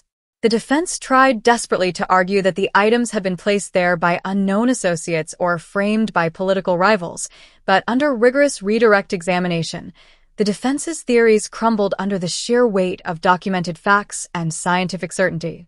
In their closing arguments, prosecutors asked the jury to deliver the final measure of justice that had been delayed for 35 years. They reminded the court that while time can alter landscapes and fade memories, it cannot erase the fundamental truth of human actions. After 3 days of intense deliberation, the jury returned to the courtroom with a unanimous verdict, guilty on all counts, including first-degree murder, kidnapping, and tampering with physical evidence. Pendleton listened to the verdict without visible emotion, his decades-long illusion of absolute security finally shattered by the sound of the gavel. At the formal sentencing hearing 3 weeks later, the presiding judge handed down the maximum penalty allowed by law, life imprisonment without the possibility of parole. Addressing the courtroom before Pendleton was led away in heavy restraints, the judge noted that no amount of wealth, influence, or elapsed time could ever place a murderer beyond the reach of the law. The legal saga of Case File 91, CR 4409 had finally come to an absolute, unappealable conclusion, closing one of the most agonizing chapters in New York City's legal history and establishing a monumental precedent for cold case justice across the nation. Following the formal sentencing of Arthur Pendleton to life imprisonment without the possibility of parole, the profound institutional ripple effects of the Elena Vance trial began reshaping the global criminal justice system. The successful conviction, achieved 35 years after a young investigative reporter was murdered and buried beneath an East River dock, was hailed by legal scholars, federal agencies, and international police organizations as a definitive watershed moment for 21st century jurisprudence. The integration of high-throughput single-nucleotide polymorphism, SNP, microarray sequencing, ultra-sensitive touch DNA vacuum recovery, and investigative genetic genealogy, IgG, demonstrated in the Manhattan courtroom established a brand new gold standard for solving historical violent crimes previously deemed entirely unresolvable.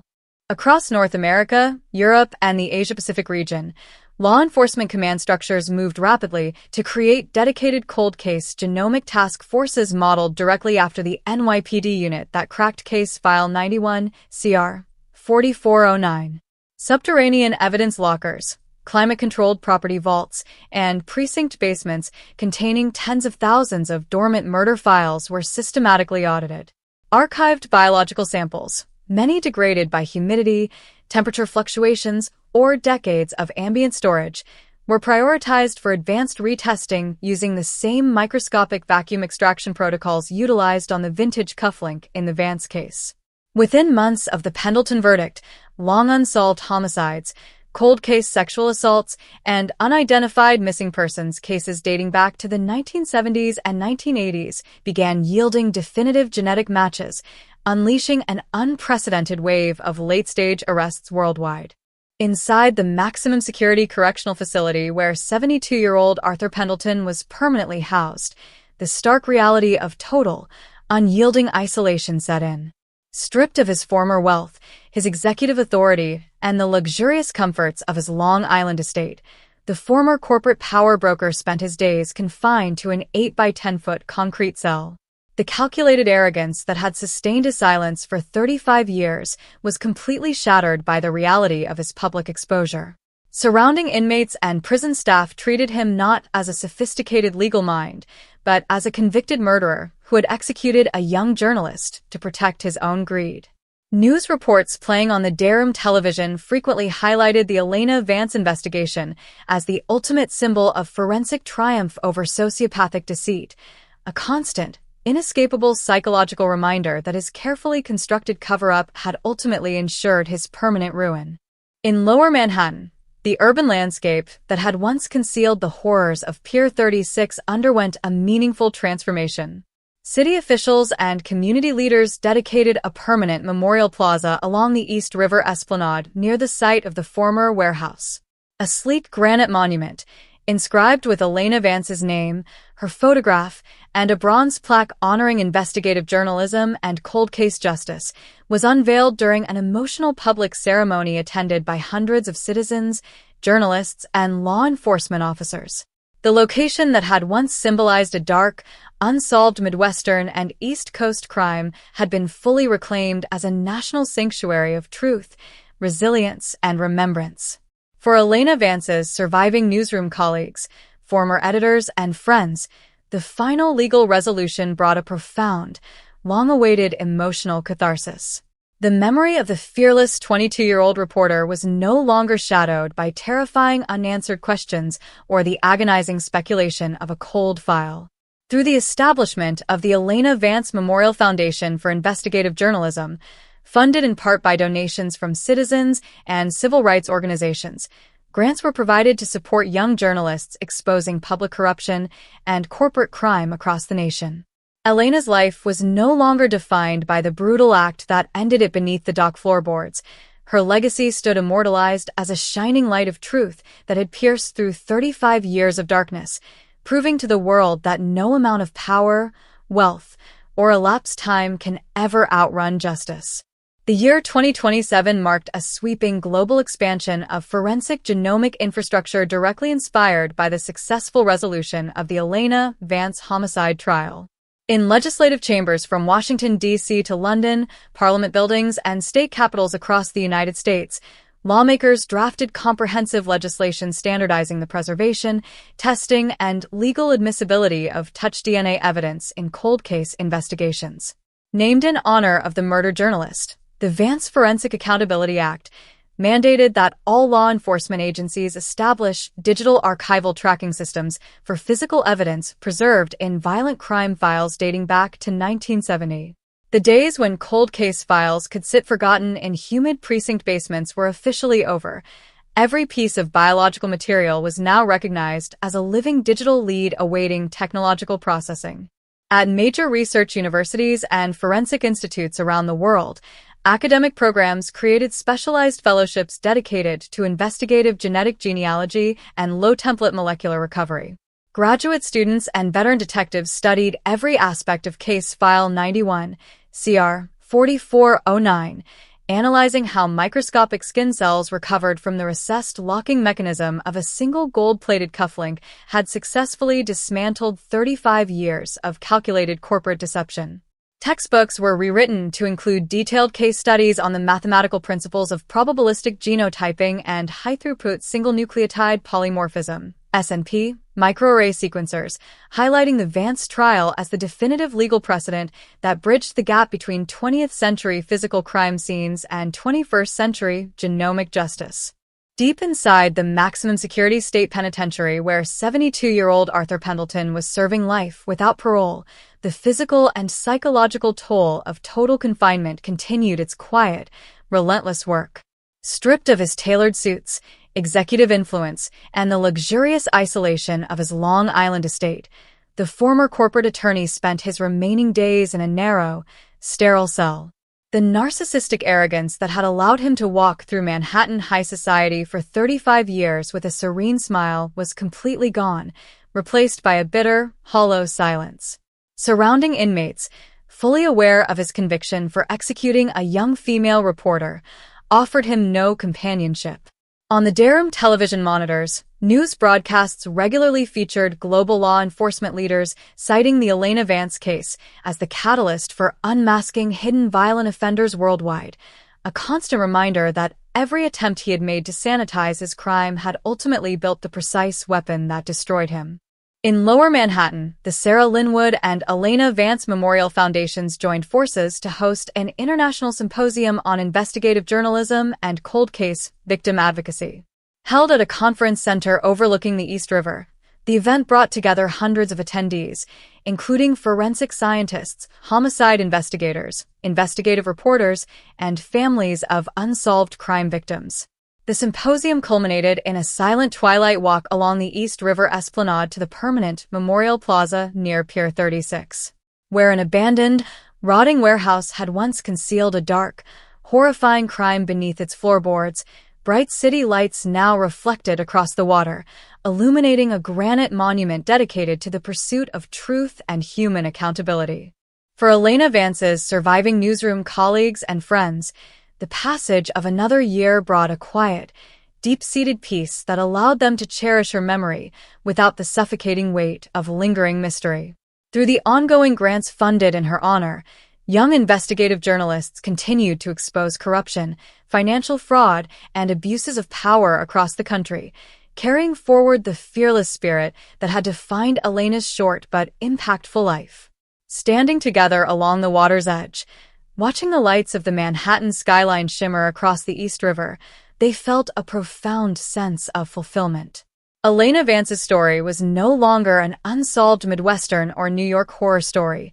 It was an immortal light of truth, scientific triumph, and unyielding justice that would continue to burn brightly for generations to come. By the summer of 2027, the global forensic landscape had been irrevocably restructured under the international momentum generated by the resolution of Case File 91, CR 4409. The specialized protocols perfected during the re-examination of Elena Vance's cold case, collectively codified across global law enforcement as the Linwood/Vance Standard, became the mandatory blueprint for cold case reviews across 5 continents. Major investigative agencies, including the FBI, Scotland Yard, Interpol, and the Australian Federal Police, established unified forensic genomic registries designed to process backlogged violent crime evidence using low-copy touch DNA vacuum recovery and high-throughput single-nucleotide polymorphism microarray sequencing. The technical methods that had successfully isolated microscopic skin cells from the recessed mechanism of a vintage gold cufflink were now systematically applied to tens of thousands of unsolved homicide files dating back to the late 20th century. In law enforcement facilities throughout North America, specialized cold case units operated around the clock inside newly constructed genomic sequencing suites. The traditional barriers that had long stymied detectives, degraded blood spatter, trace amounts of skin tissue, or chemically washed physical exhibits, were systematically dismantled by advanced probabilistic genotyping algorithms. In city after city, high-profile arrests were executed against aging suspects who had lived decades under the mistaken assumption that their crimes had faded into permanent obscurity. The psychological aura of impunity that once protected wealthy, influential perpetrators vanished overnight. The physical world had been converted into an immutable biological archive where microscopic human contact left an permanent, unerasable footprint. Inside the high-security medical wing of the upstate correctional facility, 73-year-old Arthur Pendleton experienced the final, agonizing erosion of his health and status. Confined to a wheelchair and under constant observation, the former corporate titan spent his final days surrounded by the sterile, cinderblock reality of state custody. The polished legal strategies, executive privilege, and social dominance that had defined his life in Manhattan high society were entirely irrelevant in the concrete halls of a maximum security prison. Prison medical staff and guards treated him with quiet, routine detachment, viewing him solely through the lens of his criminal conviction, a violent felon who had executed a young reporter to preserve a corrupt real estate empire. Despite his deteriorating health, Pendleton maintained his absolute refusal to speak to media organizations or cold case documentary crews that submitted weekly interview requests. His silence, however, was no longer a sign of power or strategic defense. It was the hollow, powerless gesture of a defeated man whose narrative had been completely seized and exposed by the truth. On the wall of the prison common room, news broadcasts regularly aired specials detailing the ongoing global impact of the Elena Vance trial. The image of his own arrest, captured in the cold dawn outside his Long Island estate, served as a recurring media graphic representing the inevitable downfall of corrupt power when confronted by modern forensic science. Across Lower Manhattan, the waterfront district where Pier 36 once stood was fully integrated into the civic life of the city. The Memorial Plaza dedicated to Elena Vance served as a vibrant public space where university students, investigative journalists, and local residents gathered throughout the year. The granite monument, illuminated at night by subterranean lighting, stood as a stark contrast to the dark, abandoned warehouse that had once concealed her body. Visitors routinely left flowers, press credentials, and handwritten notes honoring the bravery of reporters who put their lives on the line to expose institutional corruption. The location was no longer associated with fear, loss, or unresolved trauma. It had been permanently reclaimed as a monument to truth and human accountability. For the surviving journalists of the Midtown Independent and the veteran detectives who had originally worked the 1991 investigation, the ongoing global developments brought an overwhelming sense of historical validation. The Elena Vance Memorial Foundation launched its expanded International Investigative Fellowship, providing full research grants to young journalists pursuing high-risk investigations into organized crime, corporate environmental dumping, and political corruption worldwide. The legacy of Elena Vance had transcended the tragic circumstances of her death. She had become an enduring symbol of courage and an immortal light that continues to guide the pursuit of justice across the globe. By the autumn of 2027, the legislative and technological reforms sparked by Case File 91, CR 4409 had fully crystallized into a permanent global framework. The United Nations Office on Drugs and Crime, in collaboration with Interpol, officially adopted the Linwood/Vance Protocols as the international gold standard for cross-border forensic cold case resolution. This standardized framework established universal protocols for low-copy touch DNA extraction from degraded artifacts, cross-jurisdictional investigative genetic genealogy, IgG, sharing, and ethical guidelines for public genealogical database searches. Cold case units across Europe, Latin America, and the Asia-Pacific region reported unprecedented surges in solved cases, directly attributing hundreds of historical convictions to the legal and scientific precedents established in the Manhattan courtroom during Arthur Pendleton's trial. In the academic corridors of major law schools and forensic science institutes across the United States, the Vance case became a foundational cornerstone of criminal justice curricula. Textbooks dedicated entire modules to analyzing how microscopic skin cells recovered from the recessed locking mechanism of a vintage gold cufflink had successfully dismantled 35 years of sociopathic corporate deception. Seminars focused on the delicate intersection of constitutional law, individual privacy rights, and cutting-edge genomic sequencing. Scholars held up the investigation as the definitive proof that modern forensic science, when paired with relentless investigative journalism and unyielding police work, could strip even the most powerful and entrenched criminals of their anonymity, regardless of how many decades had passed.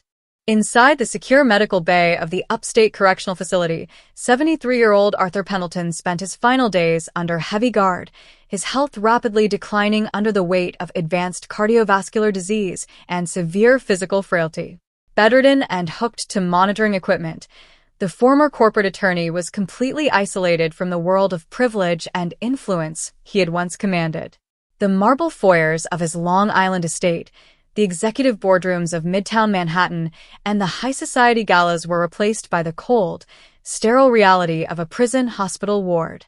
He remained under 24-hour surveillance, a living testament to the absolute failure of his calculated cover-up. Even as his physical body failed, Pendleton clung to a bitter, stubborn silence, repeatedly rejecting formal requests for deathbed confessions or televised interviews from major documentary networks. However, his refusal to speak no longer carried the menacing weight of an unpunished secret. It was recognized by the public and legal analysts alike as the final, impotent gesture of a broken man. On the wall-mounted television in the ward's common area, news specials frequently re-aired footage of his dramatic 2026 arrest, highlighting how a young investigative journalist's courage and a microscopic piece of biological evidence had brought down a titan of corporate corruption. He died late one rainy Tuesday night in prison custody, entirely alone, his death noted only by a brief administrative release from the Department of Corrections. Meanwhile, in Lower Manhattan, the urban landscape around the former Pier 36 site continued its vibrant rebirth. The Elena Vance Memorial Plaza had become a major cultural and civic landmark along the East River Esplanade.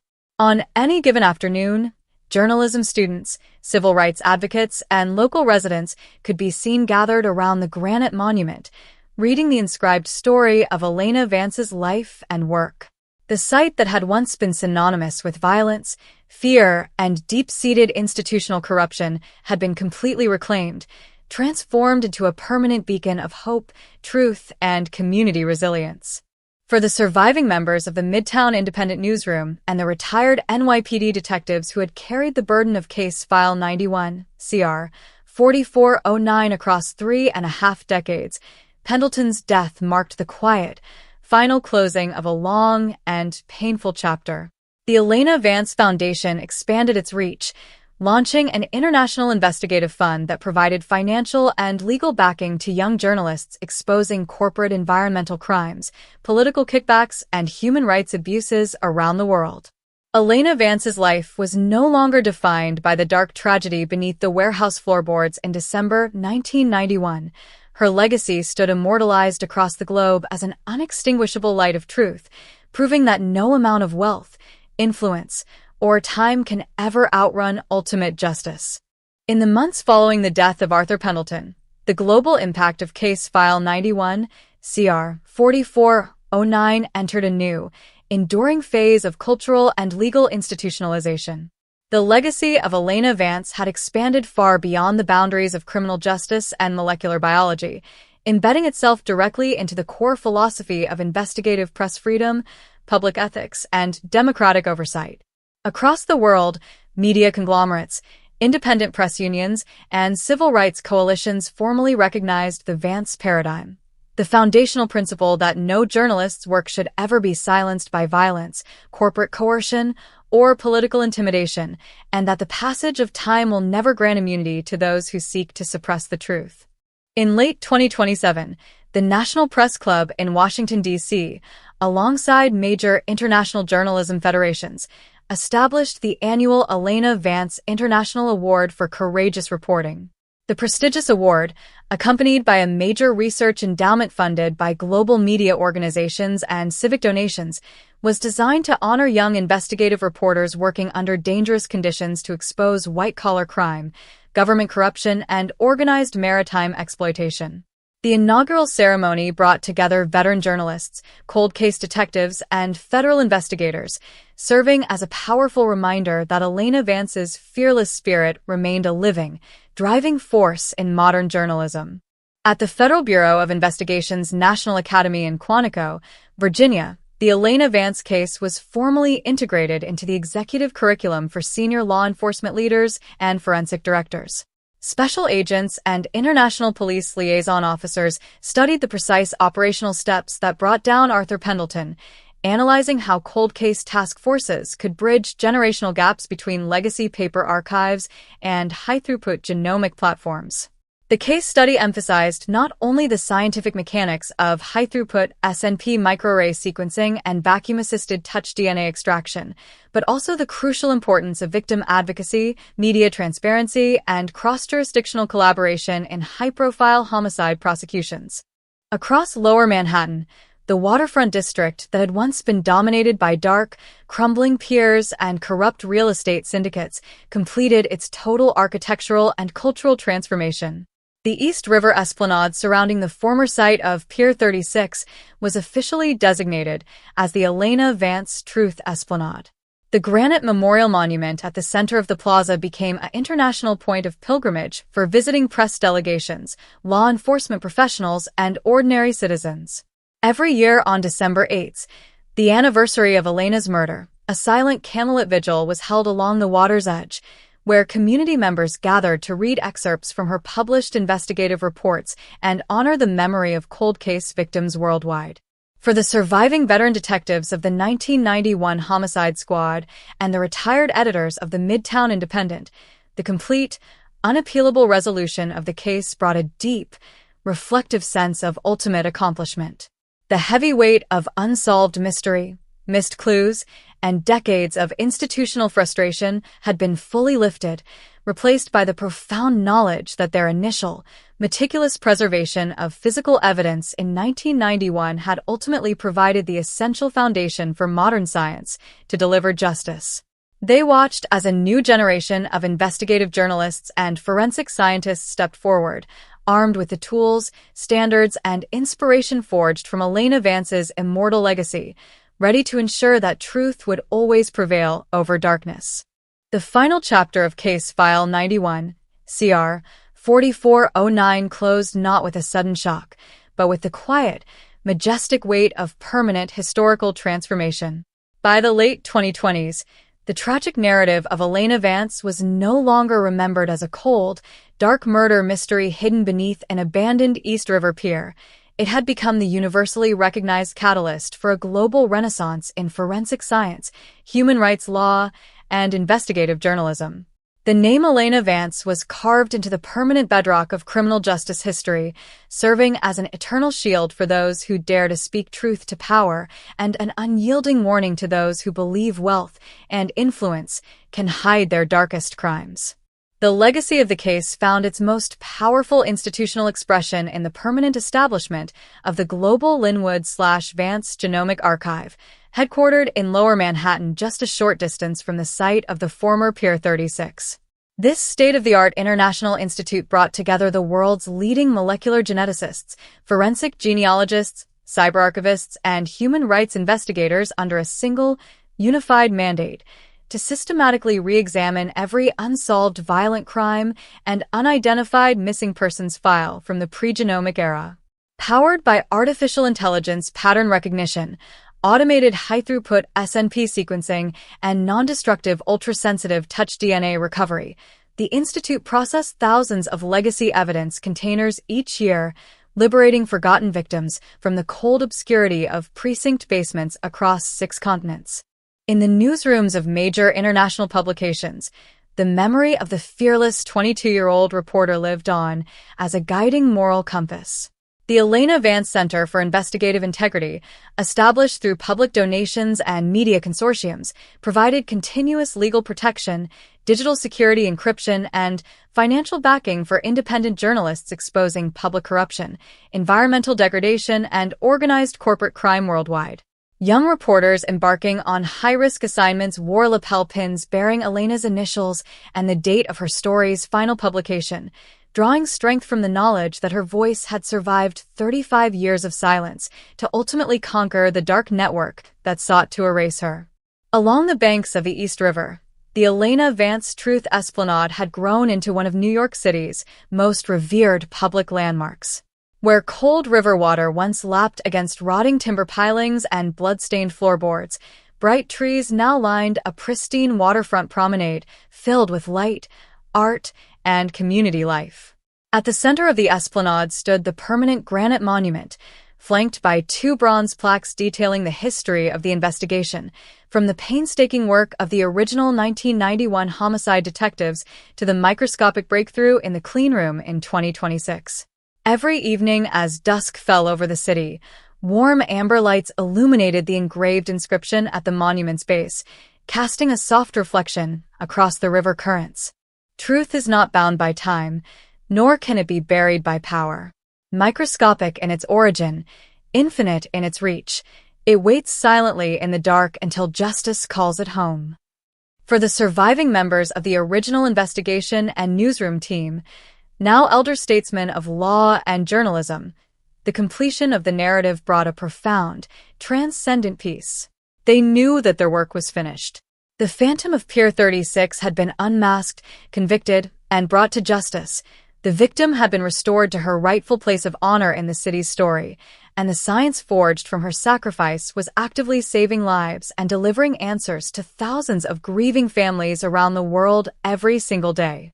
The cold case that had haunted New York City for 3.5 decades was finally, eternally closed, leaving behind an immortal light of truth that would never fade. The story of Case File 91 CR 4409 was complete at 11 parts, fully resolving the tragedy of Pier 36, the conviction of Arthur Pendleton, and the global legacy of the Linwood/Vance protocols. To continue past the narrative's conclusion, however, is to step into the quiet, profound era that followed, a world where the echoes of Elena Vance's sacrifice transformed from a single city's triumphs into an enduring, multi-generational philosophy of human justice. By the early 2030s, the global legal and scientific paradigm established during the investigation had entered its second decade of operation, yielding unexpected, monumental shifts across the broader landscape of international law. The specialized genomic techniques first used to isolate microscopic epithelial cells from the recessed mechanism of a vintage gold cufflink were no longer considered revolutionary. They had become the foundational baseline of modern forensic science. Across the globe, cold case units no longer viewed time as an adversary that erased evidence, but as an ally that allowed technological precision to catch up with historical truth. Tens of thousands of families who had lived in the agonizing limbo of unsolved violent crimes were finally granted closure as ancient files were systematically cleared.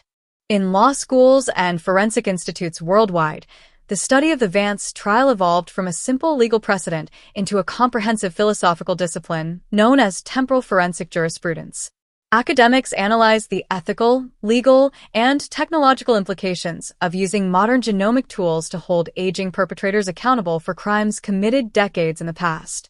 Seminars explored how the convergence of high-throughput single-nucleotide polymorphism, SNP, microarray sequencing, non-destructive touch DNA extraction, and open-source genealogical mapping created an inescapable standard of accountability that rendered the passage of time entirely obsolete in the face of violent crime.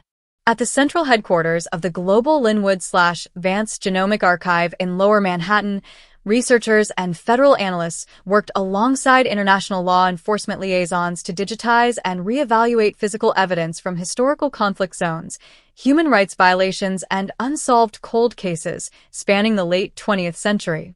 The Institute's subterranean vaults contained climate-controlled storage modules housing thousands of preserved artifacts, each tagged with biodigital barcodes linked to automated sequencing networks.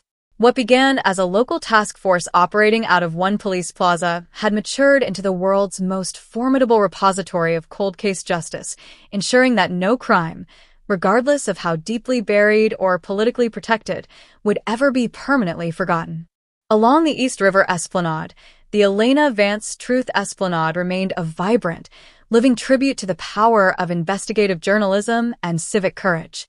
The granite monument near the site of the former Pier 36 became a sanctuary for young writers, advocates, and citizens from around the world who traveled to Lower Manhattan to pay homage to the young reporter.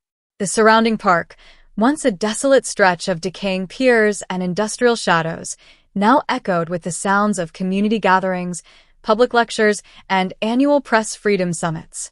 The location stood as a permanent testament to the fact that light and truth can completely reclaim even the darkest corners of human history.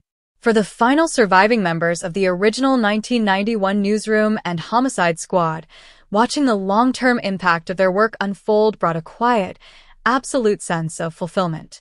They had witnessed the entire arc of the story, from the dark, freezing night when a young journalist disappeared into the shadows of Midtown, through 35 years of agonizing silence, to the cleanroom breakthroughs that unmasked her killer and the global movement that followed. They knew that their efforts had built something far larger than a single courtroom victory. They had helped forge an immortal light of truth, a light that would continue to burn brightly, illuminating the dark, guiding future generations, and proving forever that no amount of power, wealth, or time can ever outrun justice. The story had reached its natural resting point after the 11-part saga and its quiet aftermath, but to push forward into a 13th chapter is to observe how Elena Vance's legacy transformed from a human story into a timeless cultural pillar, a permanent shift in how society views memory, truth, and the moral duty of remembrance. By the mid-2030s, the world had fully adapted to the reality that time no longer granted sanctuary to hidden violence. The generation of investigative reporters who entered newsrooms in the wake of the Pendleton trial had grown up in a landscape defined by the Vance paradigm. For them, the story of Elena Vance was not merely a case study from a bygone era of print journalism, it was a foundational creed. Media organizations across the globe instituted mandatory training programs modeled on her meticulous investigative methods, emphasizing cross-verification, deep public records mining, and an unwavering commitment to exposing institutional corruption regardless of the personal or financial cost. In Lower Manhattan, the space where Pier 36 once stood had completed its evolution into an international sanctuary for freedom of expression and forensic ethics. The Elena Vance Center for Investigative Integrity expanded its physical footprint, opening an educational wing equipped with interactive archives, historical exhibits, and open-access research libraries. Visitors from every continent walked through the glass-paneled halls, tracing the timeline of Case File 91, CR 4409 from the initial 1991 investigation to the 2026 forensic breakthrough. High school and university delegations regularly filled the auditorium to hear lectures from cold case investigators, molecular biologists, and veteran journalists who had fought to keep Elena's memory alive. Inside the clean rooms of the Global Linwood/Vance Genomic Archive, the technology that had once seemed like science fiction was now seamless and routine. Automated sequencing platforms could process thousands of degraded, microfragmented biological samples simultaneously, mapping out genetic trees with unprecedented speed and mathematical certainty. Yet, despite the staggering technological advancements, the scientists and analysts who worked within the Institute maintained a deeply solemn reverence for their origins. Mounted on the central wall of the primary analytical laboratory was a simple, framed glass display containing a replica of the gold-plated vintage cufflink, a constant, physical reminder that the entire global revolution had begun with a handful of microscopic skin cells hidden inside a forgotten piece of evidence. Beyond the realm of science and journalism, the narrative of the case exerted a profound influence on contemporary art, literature, and cinema.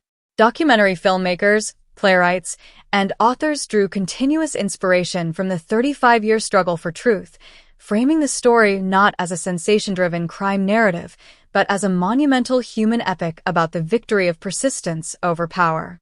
Annual memorial concerts and literary symposiums held at the Elena Vance Truth Esplanade brought together poets, musicians, and public thinkers who celebrated the quiet strength of those who refused to let the lost be forgotten. As the years marched forward, the living links to the original 1991 investigation gradually faded into history, but the framework they left behind remained indestructible. The retired detectives, the editors of the Midtown Independent, and the legal pioneers who argued the case had passed the torch to a new generation that carried it with equal devotion. Elena Vance was no longer just a victim of a distant corporate crime. She had become an immortal symbol of human resilience, a shining beacon proving to all future generations that truth is an unyielding, indestructible force, waiting patiently in the dark until justice claims its ultimate victory. The narrative reached its definitive closure across the preceding chapters, fully tracing Elena Vance's story from the cold docks of 1991 through the 2026 genomic breakthrough, the conviction of Arthur Pendleton, and the multi-generational global legacy that followed. To go beyond Chapter 13 is to step into the quiet horizon of the far future, a world where the memory of Pier 36 has passed from living recollection into an enduring cultural mythos, standing as a permanent monument to human accountability. By the late 2030s and into the 2040s, the world had entered an era where cold cases involving violent crime had become virtually extinct. The universal adoption of the Linwood/Vance standard across international law enforcement meant that every physical exhibit, every microscopic trace of biological evidence, and every digital record was analyzed in real time as technology advanced. The concept of an unsolvable murder belonged entirely to the 20th century. Sociologists and legal historians looked back at the 1991 investigation of Case File 91, CR 4409 as the precise dividing line in human history, the moment society permanently stripped power, wealth, and time of their ability to conceal truth. The Global Linwood/Vance Genomic Archive in Lower Manhattan had expanded its mission into historical, humanitarian, and bioarchival preservation. Researchers at the Institute no longer focused solely on domestic criminal files. They worked alongside international human rights commissions to identify victims of forgotten historical conflicts, mass atrocities, and deep-sea maritime disasters spanning the previous century. The non-destructive, ultra-sensitive touch DNA recovery methods first perfected on Elena's vintage cufflink were now utilized to bring names, dignity, and peace back to thousands of unidentified souls across the globe. The scientific revolution born from a young journalist's tragedy had become a universal engine of human healing. Along the banks of the East River, the Elena Vance Truth Esplanade remained a tranquil sanctuary amidst the bustling energy of modern New York City. The granite monument near the former site of Pier 36 had grown weathered and smooth under decades of river breeze and human touch, visited daily by travelers, students, and quiet thinkers. Every December 8th, as dusk settled over the skyline, the city dimmed the ambient lights along the waterfront for 60 seconds of silence. In the quiet dark, as amber lights reflected off the water, generations gathered not to mourn a loss, but to celebrate the immortal victory of courage over corruption. In the halls of newsrooms and universities worldwide, the name Elena Vance was no longer just spoken in connection with a cold case. It was woven into the very ethics of human inquiry. She lived on in every investigative report that exposed injustice, in every scientific cleanroom that brought light to darkness, and in every quiet act of courage where an individual chose truth over fear. The dark shadows of Pier 36 were forever gone, replaced by an eternal, unextinguishable light, proving for all time that truth is an absolute force, waiting patiently across decades until justice claims its ultimate, undisputed triumph. The narrative arc of Case File 91, CR 4409, from the freezing waterfront murder of 1991 to the 2026 genomic breakthrough, the conviction of Arthur Pendleton, and the global institutionalization of the Linwood/Vance protocols, reached its complete, definitive conclusion across the previous parts. To extend the chronicle into a 15th chapter is to look back from the deep future upon a world permanently remade by a young journalist's courage and the unyielding precision of modern science. By the mid-21st century, the era of the forgotten cold case was remembered only as a dark, primitive chapter in human history. The global legal, scientific, and ethical frameworks forged in the wake of the People versus Arthur Pendleton had achieved total, seamless integration across international law enforcement and human rights bodies. The concept that a criminal could commit an act of violence, wash away the physical evidence, and retreat behind wealth, influence, or the steady ticking of the clock had been rendered entirely obsolete. The microscopic world, once an invisible, silent witness, had become an active, permanent record of human action. The global Linwood/Vance Genomic Archive, still centered in Lower Manhattan near the historic site of Pier 36, had evolved into a world-renowned repository of biohistorical justice and human dignity. Its modern cleanrooms, operating far beyond the initial boundaries of single nucleotide polymorphism sequencing, utilized advanced quantum molecular mapping to restore identities to historical victims of conflict, displacement, and systemic oppression across the past 2 centuries. The Institute stood not as a grim reminder of violence, but as a global sanctuary of truth, a place where science worked solely in service of human accountability and peace. In academic centers and journalism schools worldwide, the life and legacy of Elena Vance were studied as a unified philosophical doctrine. The Vance ethics of inquiry taught that truth is an active responsibility, requiring equal measures of rigorous verification, moral courage, and scientific integrity.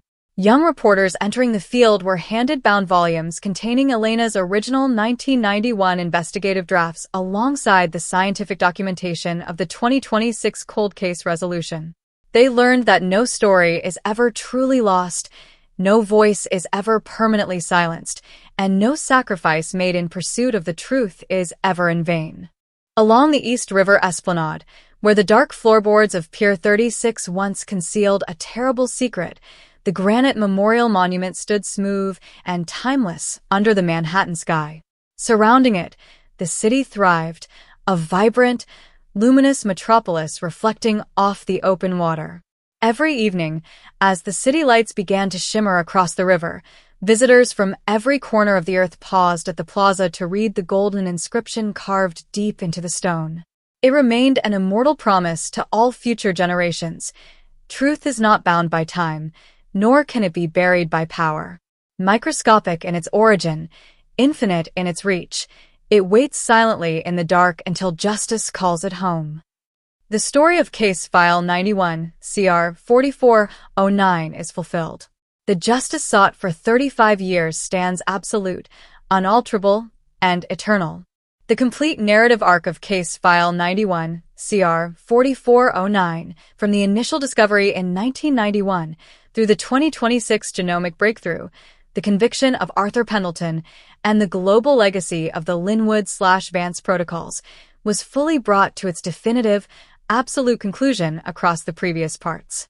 To step into a 16th installment is to observe the eternal, unchanging horizon of this world, where the memory of Elena Vance has transcended history to become an immortal, foundational law of human civilization. In this distant era, the story of Pier 36 no longer belonged to the realm of active legal proceedings or newsroom headlines. It had ascended into the permanent moral consciousness of humanity. The world had achieved a state of complete forensic transparency, where the concept of an unsolved crime was viewed with the same historical curiosity as ancient myths. Children in civic education programs learned about the year 2026 not just as an era of scientific awakening, but as the pivotal turning point when human society decided that justice would no longer be limited by the passage of time or the boundaries of human power. The global Linwood/Vance Genomic Archive in Lower Manhattan had become a universal symbol of peace, ethical science, and historic reconciliation. Its subterranean vaults and open-glass laboratories were no longer focused on immediate criminal prosecutions, as violent crime had plummeted under the absolute certainty of detection. Instead, the Institute functioned as a global humanitarian sanctuary, dedicating its vast computational and genomic resources to restoring names, family connections, and historical truth to the lost and forgotten souls of past centuries. Every recovery carried out within its walls was dedicated to the memory of the 22-year-old journalist whose tragic death had inspired the entire global apparatus. In the newsrooms, research centers, and digital networks of the world, the spirit of Elena Vance remained an unyielding, active force. The Vance Creed, the commitment to uncover hidden truth, protect the vulnerable, and hold power accountable regardless of personal risk, was sworn by every graduating class of journalists and investigators. Her original notebook, preserved in a protective display at the center of the Global Archive, served as a sacred artifact of human courage. It reminded every visitor that behind all the complex algorithms, quantum sequencers, and global legal networks lay the simple, beautiful determination of one young woman who refused to stay silent in the face of injustice. Along the banks of the East River, the Elena Vance Truth Esplanade stood quiet and timeless beneath the sprawling skyline of New York City. The granite monument near the site of the former Pier 36 had become a place of global pilgrimage, a tranquil sanctuary where people from every nation came to reflect on the victory of light over darkness. The water of the East River flowed smoothly past the promenade, carrying no remaining trace of the old, dark shadows that had once plagued the docks in the winter of 1991. As night fell over the city, warm light illuminated the esplanade, casting a soft glow across the river and the granite stone. The story of Case File 91, CR 4409 had reached its ultimate, infinite resting place. The justice fought for across decades stood complete, unassailable, and eternal, a shining light of truth that would illuminate the path of humanity forever. Across the vast continuum of human history, moments occasionally arrive when a single life, cut short in darkness, echoes across centuries until it becomes an immutable law of the human condition. By the second half of the 21st century, the saga of Case File 91, CR 4409, begun on a freezing, blood-slicked dock at Pier 36 in the winter of 1991, had reached its absolute, eternal zenith. The narrative was no longer merely a crime chronicle or a landmark legal case. It had transcended into an immortal pillar of global morality, forever altering how humanity conceptualizes truth, justice, and the passage of time. In this refined, distant era, the world operated under the permanent umbrella of the Linwood/Vance global standard. The dark decades of the late 20th century, when powerful men like Arthur Pendleton could weaponize wealth, legal delay, and physical concealment to escape accountability, were viewed by modern citizens with the same historical horror as the Middle Ages. The complete integration of quantum-scale biospectrometry, real-time single nucleotide polymorphism, SNP, reconstruction, and universal genomic mapping meant that physical reality itself had become an active, living witness to every human interaction. To commit a violent act had become mathematically impossible to conceal. At the heart of Lower Manhattan, where the rotting timber pilings of Pier 36 had once sat shrouded in river fog, the global Linwood/Vance Genomic Archive towered as a cathedral of modern science and human dignity. The institute no longer functioned primarily for active criminal prosecution, as violent cold cases had been virtually eradicated worldwide under the absolute certainty of detection. Instead, its vast subterranean cleanrooms were dedicated to the ultimate humanitarian mission, restoring identities to the nameless. Guided by the non-destructive, ultra-sensitive touch DNA principles first demonstrated on a single vintage gold cufflink in 2026, international teams of geneticists and bioarchivists systematically identified victims of historical mass conflicts, maritime shipwrecks, and forgotten human rights abuses spanning the previous 2 centuries. Every identity restored brought a final, solemn victory to the memory of Elena Vance. In newsrooms, universities, and ethical academies across every continent, the life and sacrifice of the 22-year-old investigative journalist were studied as the supreme archetype of civic courage. The Vance Ethics of Inquiry was formally adopted as the ethical foundation for global journalism and digital truth-seeking. Young reporters took a solemn oath before entering the field, promising to seek truth without fear, to defend the voiceless, and to treat the record of history as a sacred trust. Preserved within a climate-controlled, bulletproof glass sanctuary at the entrance of the Global Archive was Elena's original 1991 reporter's notebook, its water-stained, handwritten pages serving as a timeless monument to the power of a single individual armed only with a pen and unyielding integrity. Along the serene waterfront of the East River, the Elena Vance Truth Esplanade remained an iconic global sanctuary. The granite monument near the river's edge, weathered smooth by decades of breeze and touched by millions of visiting hands, stood illuminated night and day. Surrounding it, the once industrial, crime-ridden docks had given way to a luminous public park where children played, scholars debated, and travelers from around the world gathered in quiet contemplation. As twilight descended over the New York City skyline, casting long golden reflections across the river, the engraved inscription on the central monument shone with warm, soft light. It remained the definitive statement on the human struggle for accountability. Truth is not bound by time, nor can it be buried by power. Microscopic in its origin, infinite in its reach, it waits silently in the dark until justice calls it home. The Chronicle of Case File 91, CR 4409 stands entirely fulfilled. The light of truth ignited in the dark winter of 1991 burns forever, unassailable and eternal.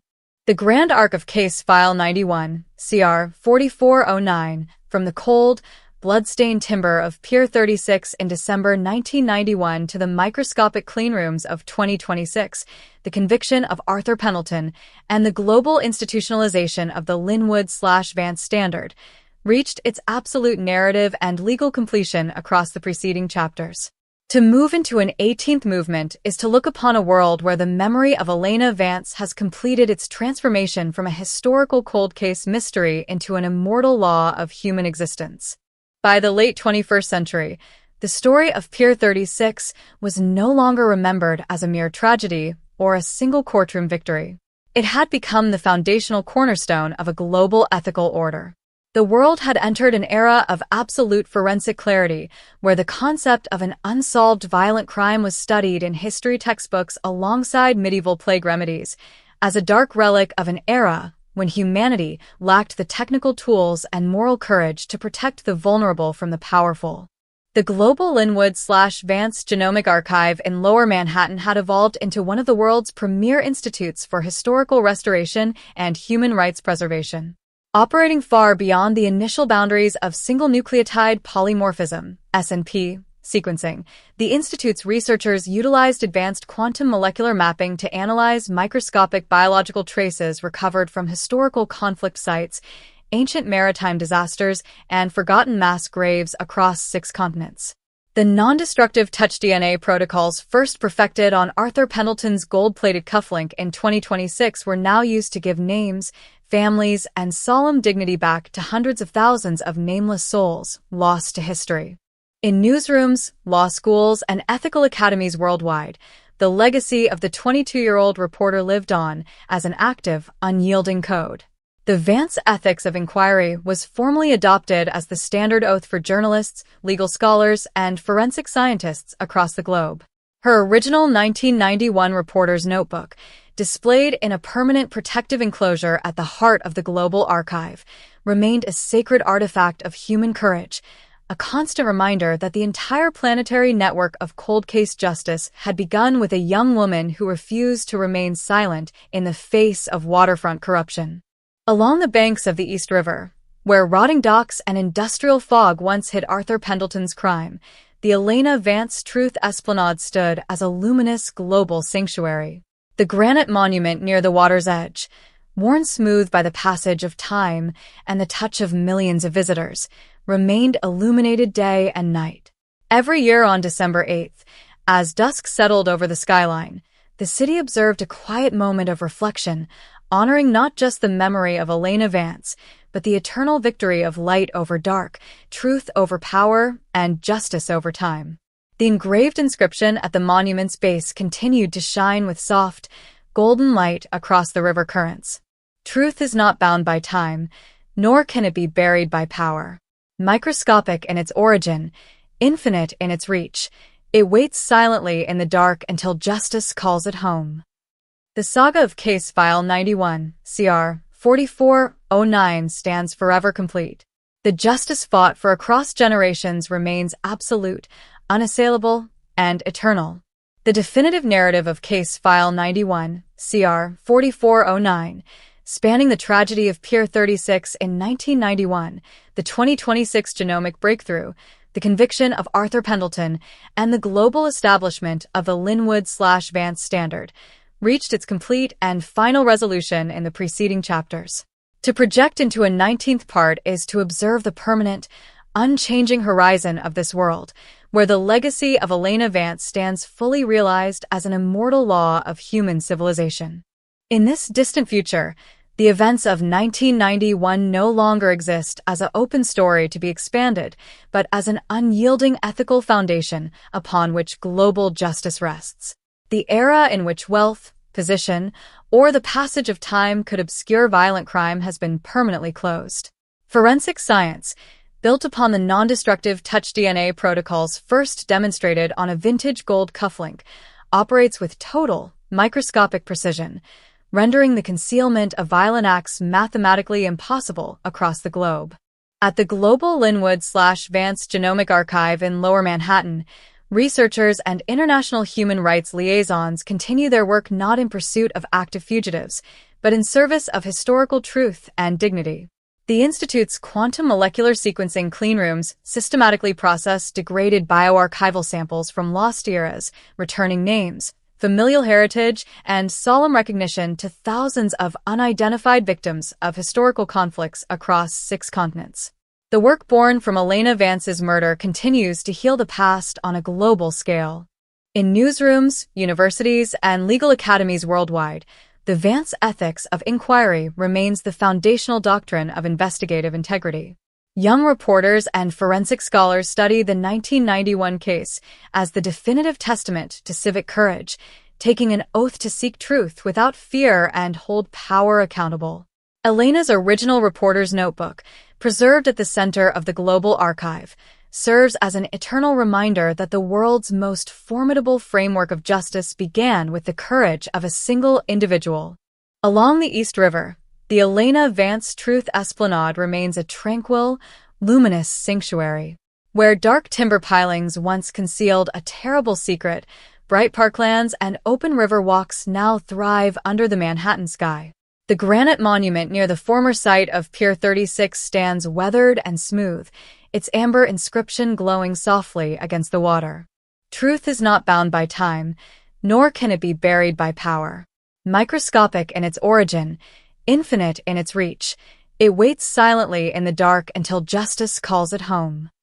The Chronicle of Case File 91, CR 4409 is entire, absolute, and eternally fulfilled.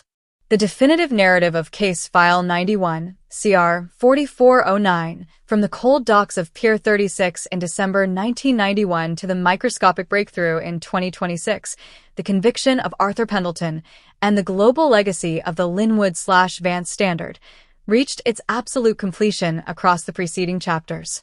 To move into a 20th part is to stand upon the ultimate, unshakable horizon of human justice, where the name of Elena Vance has become synonymous with the eternal victory of truth over time.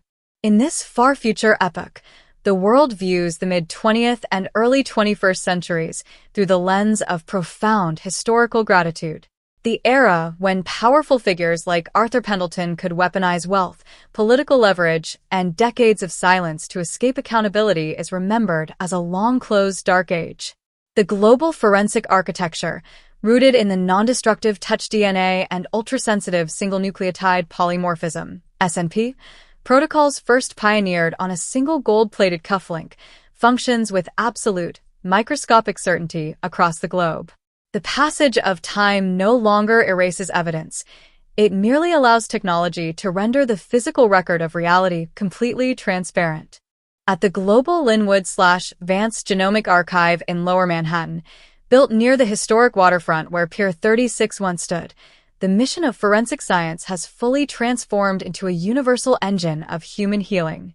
The Institute's advanced quantum cleanrooms no longer process modern criminal files, as violent crime has been virtually eradicated under the absolute certainty of detection. Instead, teams of international bioarchivists and human rights scholars dedicate their efforts to restoring names, lineage, and historical dignity to thousands of unidentified victims from forgotten conflicts, deep-sea shipwrecks, and displaced communities across past centuries. Every identity recovered stands as a living testament to the young journalist whose tragic death inspired the world's most formidable sanctuary of truth. In newsrooms, universities, and legal academies across every continent, the life and work of Elena Vance remain the gold standard of professional ethics. The Vance Ethics of Inquiry is sworn by every graduating class of journalists, legal scholars, and forensic scientists worldwide. Preserved within a climate-controlled glass sanctuary at the heart of the Global Archive, Elena's original 1991 reporter's notebook sits on display, its water-stained, handwritten pages serving as an immortal reminder that the vast, planetary network of modern justice began with the quiet courage of a 22-year-old woman who refused to remain silent. Along the serene promenade of the East River, the Elena Vance Truth Esplanade stands as a timeless, luminous monument under the New York sky. Where dark timber pilings and freezing river fog once concealed a terrible secret in the winter of 1991, bright trees, open lawns, and quiet walkways now welcome citizens and travelers from every corner of the earth. Near the water's edge, the central granite monument, worn smooth by millions of visiting hands, glows softly as twilight falls over the city. The engraved inscription on the granite monument remains an unyielding, immortal promise to all future generations. Truth is not bound by time, nor can it be buried by power. Microscopic in its origin, infinite in its reach, it waits silently in the dark until justice calls it home. The Chronicle of Case File 91, CR 4409 stands forever complete, absolute, and eternally fulfilled. The narrative of Case File 91, CR 4409, from the cold docks of Pier 36 in December 1991 to the microscopic breakthrough in 2026, the conviction of Arthur Pendleton, and the global institutionalization of the Linwood/Vance Standard, reached its absolute, definitive completion across the earlier parts. To project into a 21st installment is to observe the permanent, immutable horizon of human justice, where the name and sacrifice of Elena Vance stand fully realized as an unshakable law of human civilization. In this far-future era, the events of Case File 91, CR 4409 no longer exist as an active story to be expanded, but as the rock-solid ethical bedrock upon which global civilization rests. The long-closed historical period in which wealth, legal maneuvering, or the steady passage of decades could hide acts of violence has faded entirely into memory. Modern forensic science, built upon the non-destructive touch DNA protocols first demonstrated on a vintage gold cufflink, operates with total, microscopic precision, rendering the concealment of violent acts mathematically impossible across the world. At the Global Linwood/Vance Genomic Archive in Lower Manhattan, built near the historic site of Pier 36, researchers and international human rights liaisons dedicate their efforts to historical restoration and human dignity. The Institute's subterranean cleanrooms process bioarchival samples from lost eras, returning names, family heritage, and solemn recognition to unidentified victims of historical conflicts across 6 continents. The scientific revolution born from a young journalist's tragedy continues to heal the past on a global scale. In newsrooms, law schools, and ethical academies worldwide, the Vance ethics of inquiry remains the foundational doctrine of investigative integrity. Young reporters and forensic scholars study the 1991 case as the definitive testament to civic courage, taking a solemn oath to seek truth without fear and hold power accountable. Elena's original reporter's notebook, preserved within a protective enclosure at the center of the Global Archive, serves as an eternal reminder that the world's most formidable framework of justice began with the quiet courage of a single individual.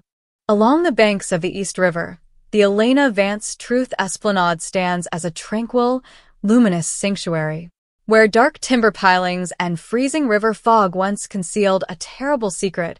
Bright parklands and open river walks now thrive beneath the Manhattan skyline. Near the water's edge, the granite memorial monument glows softly as dusk falls over the city, its amber inscription serving as an unyielding promise to all future generations. Truth is not bound by time, nor can it be buried by power. Microscopic in its origin, infinite in its reach, it waits silently in the dark until justice calls it home. The chronicle of Case File 91, CR 4409 is complete, absolute, and eternally fulfilled. It was a bitter December midnight in 1991 when the neon hum of Manhattan faded into the suffocating gloom of an abandoned industrial warehouse near the East River docks, and a single telephone call to the NYPD's 9th Precinct shattered 30 years of silence. Rain was falling in heavy, icy sheets, washing blood, diesel fuel, and decades of urban grime down the sewer grates of Lower Manhattan. The city was on edge, caught in the grip of a ruthless crime wave that had pushed homicide detectives to their absolute limits. But what awaited 2 patrol officers inside that cavernous, shadow-drenched structure on South Street would not merely become another routine homicide entry in a leather-bound precinct logbook. It was the beginning of an intricate, horrifying riddle, a dark labyrinth of deceit, corrupt power, and buried secrets that would baffle the nation's sharpest forensic investigators, torment a traumatized community for 35 years, and ultimately trigger one of the most explosive, high-stakes cold case breakthroughs in American criminal history. The victim was 22-year-old Elena Vance, an ambitious, brilliant investigative reporter for a local independent tabloid who had vanished without a trace 6 days prior. She was last seen by her colleagues leaving a Midtown diner at precisely 9:15 on a Tuesday evening, clutching a battered leather briefcase containing sensitive documents regarding real estate syndicates, backroom political payoffs, and organized crime figures operating along the New York waterfront. Her sudden disappearance had ignited a massive, frantic search across the 5 boroughs. Headlines screamed across the front pages of the Daily News and the New York Post.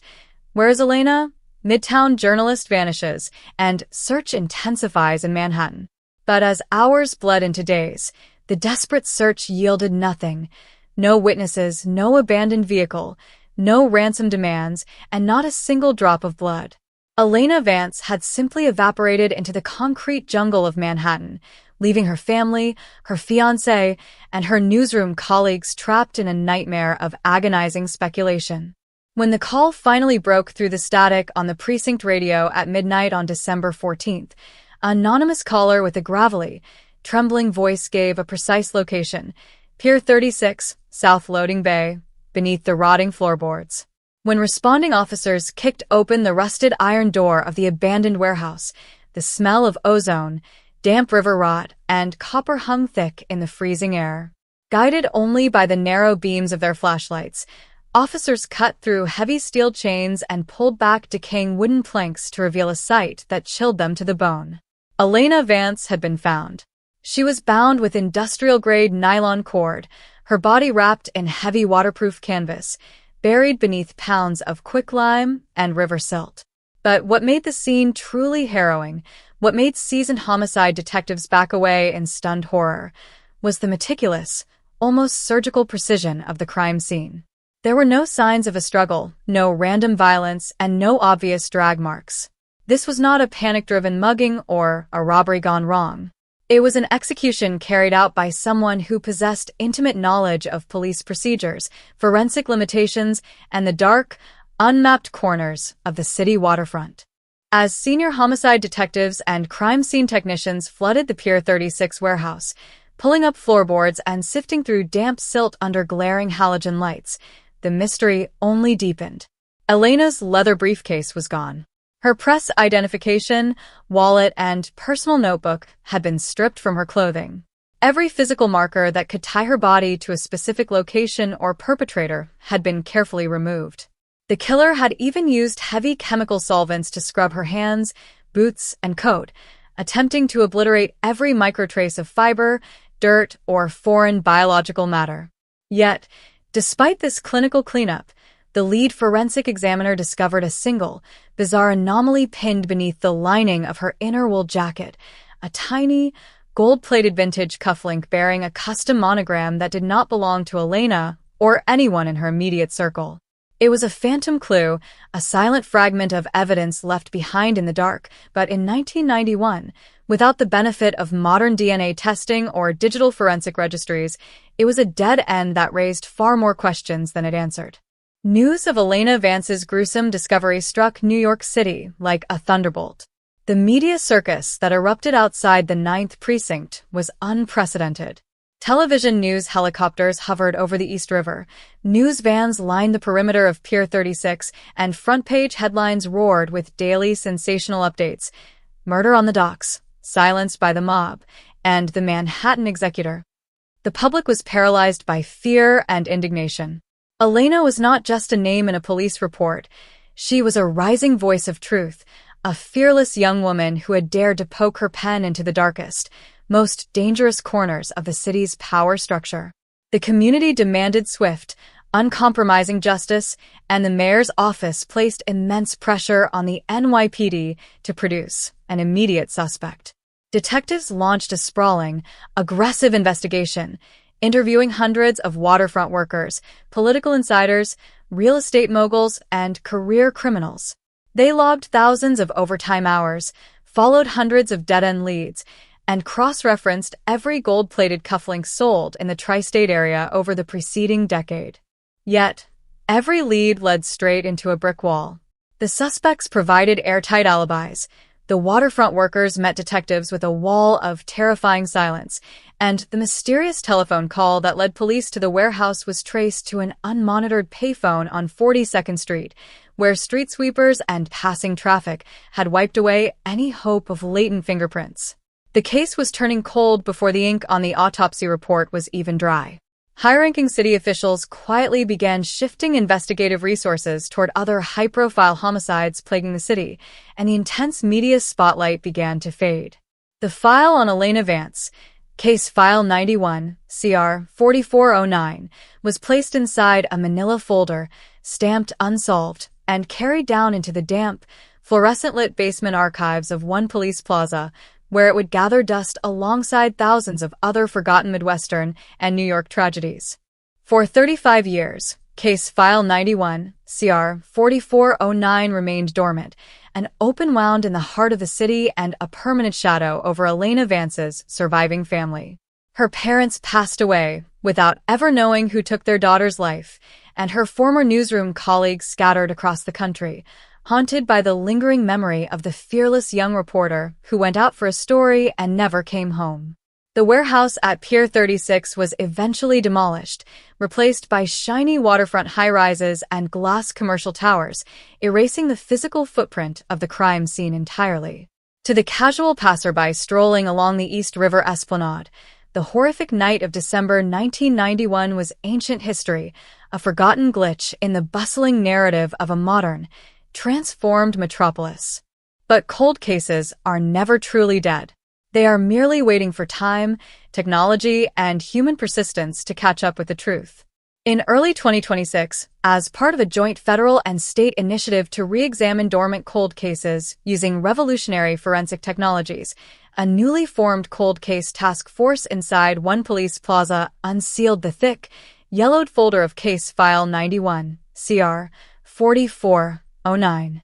Equipped with next-generation touch DNA extraction platforms, high-throughput single-nucleotide polymorphism, SNP, microarray sequencers, and advanced forensic genealogy software, a dedicated team of veteran homicide investigators and young molecular biologists set out to reanalyze every scrap of physical evidence preserved inside the dark archive.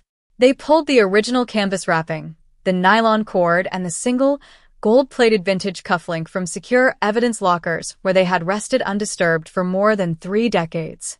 What they uncovered in the sterile light of a 21st-century laboratory would not only shatter 35 years of cold case silence, but it would set off an explosive chain reaction that reached into the highest corridors of power, proving that no matter how deep an evidence file is buried, the truth will eventually force its way into the light. Inside the sterile, climate-controlled cleanroom of the Manhattan Forensic Sciences Complex, the re-examination of Case File 91, CR 4409 began under the sharp white glare of LED lamps that revealed every microscopic detail of the 35-year-old physical evidence. Forensic technicians clad in full-body protective suits carefully unsealed the original brown paper evidence bags that had remained taped shut since the winter of 1991. The heavy canvas tarp, stained with faded patches of river silt and quicklime, was laid flat across a stainless steel examination table. Alongside it rested the industrial-grade nylon cord, Elena Vance's preserved wool coat, and the single, gold-plated vintage cufflink that had been stored in a tiny plastic specimen container for over 3 decades. In 1991, crime lab technicians could only perform basic serology and rudimentary ABO blood typing, both of which had yielded nothing when applied to the dry, chemically washed items. But in 2026, the scientific landscape had undergone a radical, irreversible revolution. The team utilized ultra-sensitive touch DNA recovery techniques, employing vacuum-assisted biological collection swabs designed to capture microscopic skin cells wedged deep within porous materials without destroying the physical integrity of the evidence. Technicians meticulously swept every millimeter of the nylon cord knots, the inner cuffs of Elena's wool jacket, and the intricate, engraved filigree of the vintage cufflink. For decades, traditional forensic labs required a substantial, visible drop of blood or bodily fluid to generate a genetic marker. Modern high-throughput single-nucleotide polymorphism, SNP, microarray sequencers, however, could reconstruct a complete genomic profile from as few as 5 to 10 degraded human skin cells.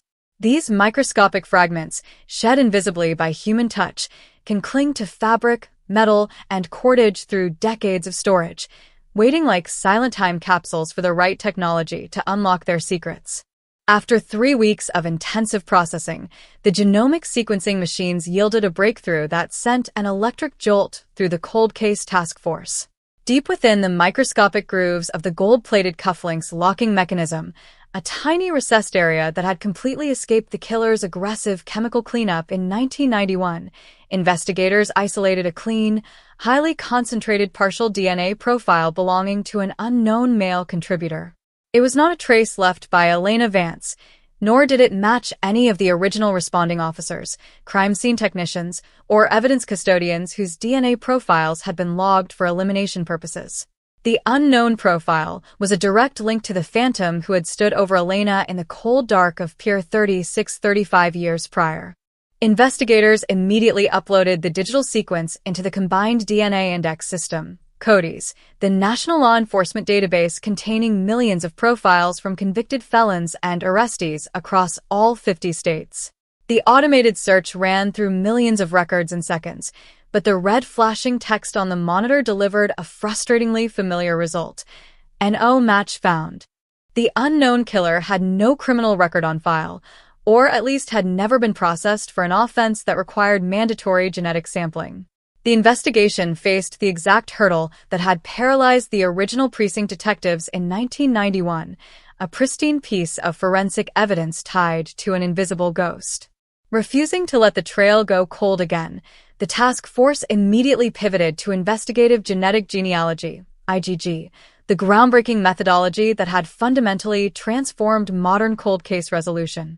Genetic genealogy did not rely on restrictive criminal databases. Instead, forensic genealogists uploaded the SNP profile into public, opt-in genealogical platforms like GEDmatch and FamilyTree DNA, mapping out millions of single nucleotide variations to identify distant biological relatives sharing common ancestors with the unknown suspect. Within 48 hours, the software generated a complex web of familial linkages, flagging third and fourth cousins scattered across the northeastern United States. A specialized team of analysts began the painstaking process of reverse engineering a massive, multi-generational family tree. Working backward through digitized census records, birth certificates, marriage licenses, military archives, and property deeds dating back to the early 20th century, genealogists systematically built out hundreds of family branches, searching for a specific individual who would fit the exact profile of the killer. The target had to be a male who was physically present in Manhattan during December 1991, possessed the means or access to operate along the highly restricted East River docks, and possessed a plausible connection to the investigative journalism work Elena Vance was pursuing right before her sudden disappearance. As the genealogical branches converged, the multi-week digital investigation began isolating a specific, highly prominent family line with deep political and financial roots in New York City real estate and port logistics. Branch by branch, living relatives were discreetly vetted and eliminated based on age, geographic location, or verified military service abroad during late 1991. By late spring of 2026, the vast family tree containing over 800 individuals had been narrowed down to a single, terrifying branch, a family whose patriarch had operated one of the most powerful maritime development firms along the Manhattan waterfront during the late 1980s and early 1990s. Among the living descendants within this narrow target group was a 72-year-old retired corporate attorney and former political insider living in a gated waterfront estate in Long Island. In 1991, this individual was a 40-year-old rising executive who frequently represented major real estate syndicates before city zoning boards, the exact syndicates Elena Vance had been investigating for illegal peer kickbacks and mob-connected labor deals in the weeks leading up to her murder. His name had never appeared in the original 1991 case file. He was never questioned by detectives, his home was never searched, and he had spent 35 years living an opulent, unbothered life of wealth and social prestige while Elena's memory faded into precinct archives. To confirm the match beyond a shadow of a legal doubt without alerting the suspect and risking the destruction of potential secondary evidence, the task force launched a discreet, round-the-clock surveillance operation. Federal agents and undercover NYPD detectives tracked the 72-year-old suspect for 6 days as he moved between high-end country clubs, executive lunch meetings, and his private estate. The objective was simple, yet critical: obtain a discarded surreptitious DNA sample to compare against the unknown genetic profile recovered from the vintage cufflink. The operation required absolute precision, as any mistake would tip off a powerful suspect with the financial means to flee the country or mount a formidable legal pre-defense before an arrest warrant could be signed. The decisive moment came on a drizzly Tuesday afternoon outside an upscale bistro in Midtown Manhattan, just 4 blocks from the diner where Elena Vance was last seen alive in 1991. The suspect finished an espresso, wiped his mouth with a paper napkin, dropped the used napkin into a small plastic trash receptacle outside the restaurant, and walked toward his waiting private town car. Within seconds of his departure, an undercover agent wearing a courier uniform stepped up to the receptacle, retrieved the discarded napkin using sterile forceps, sealed it in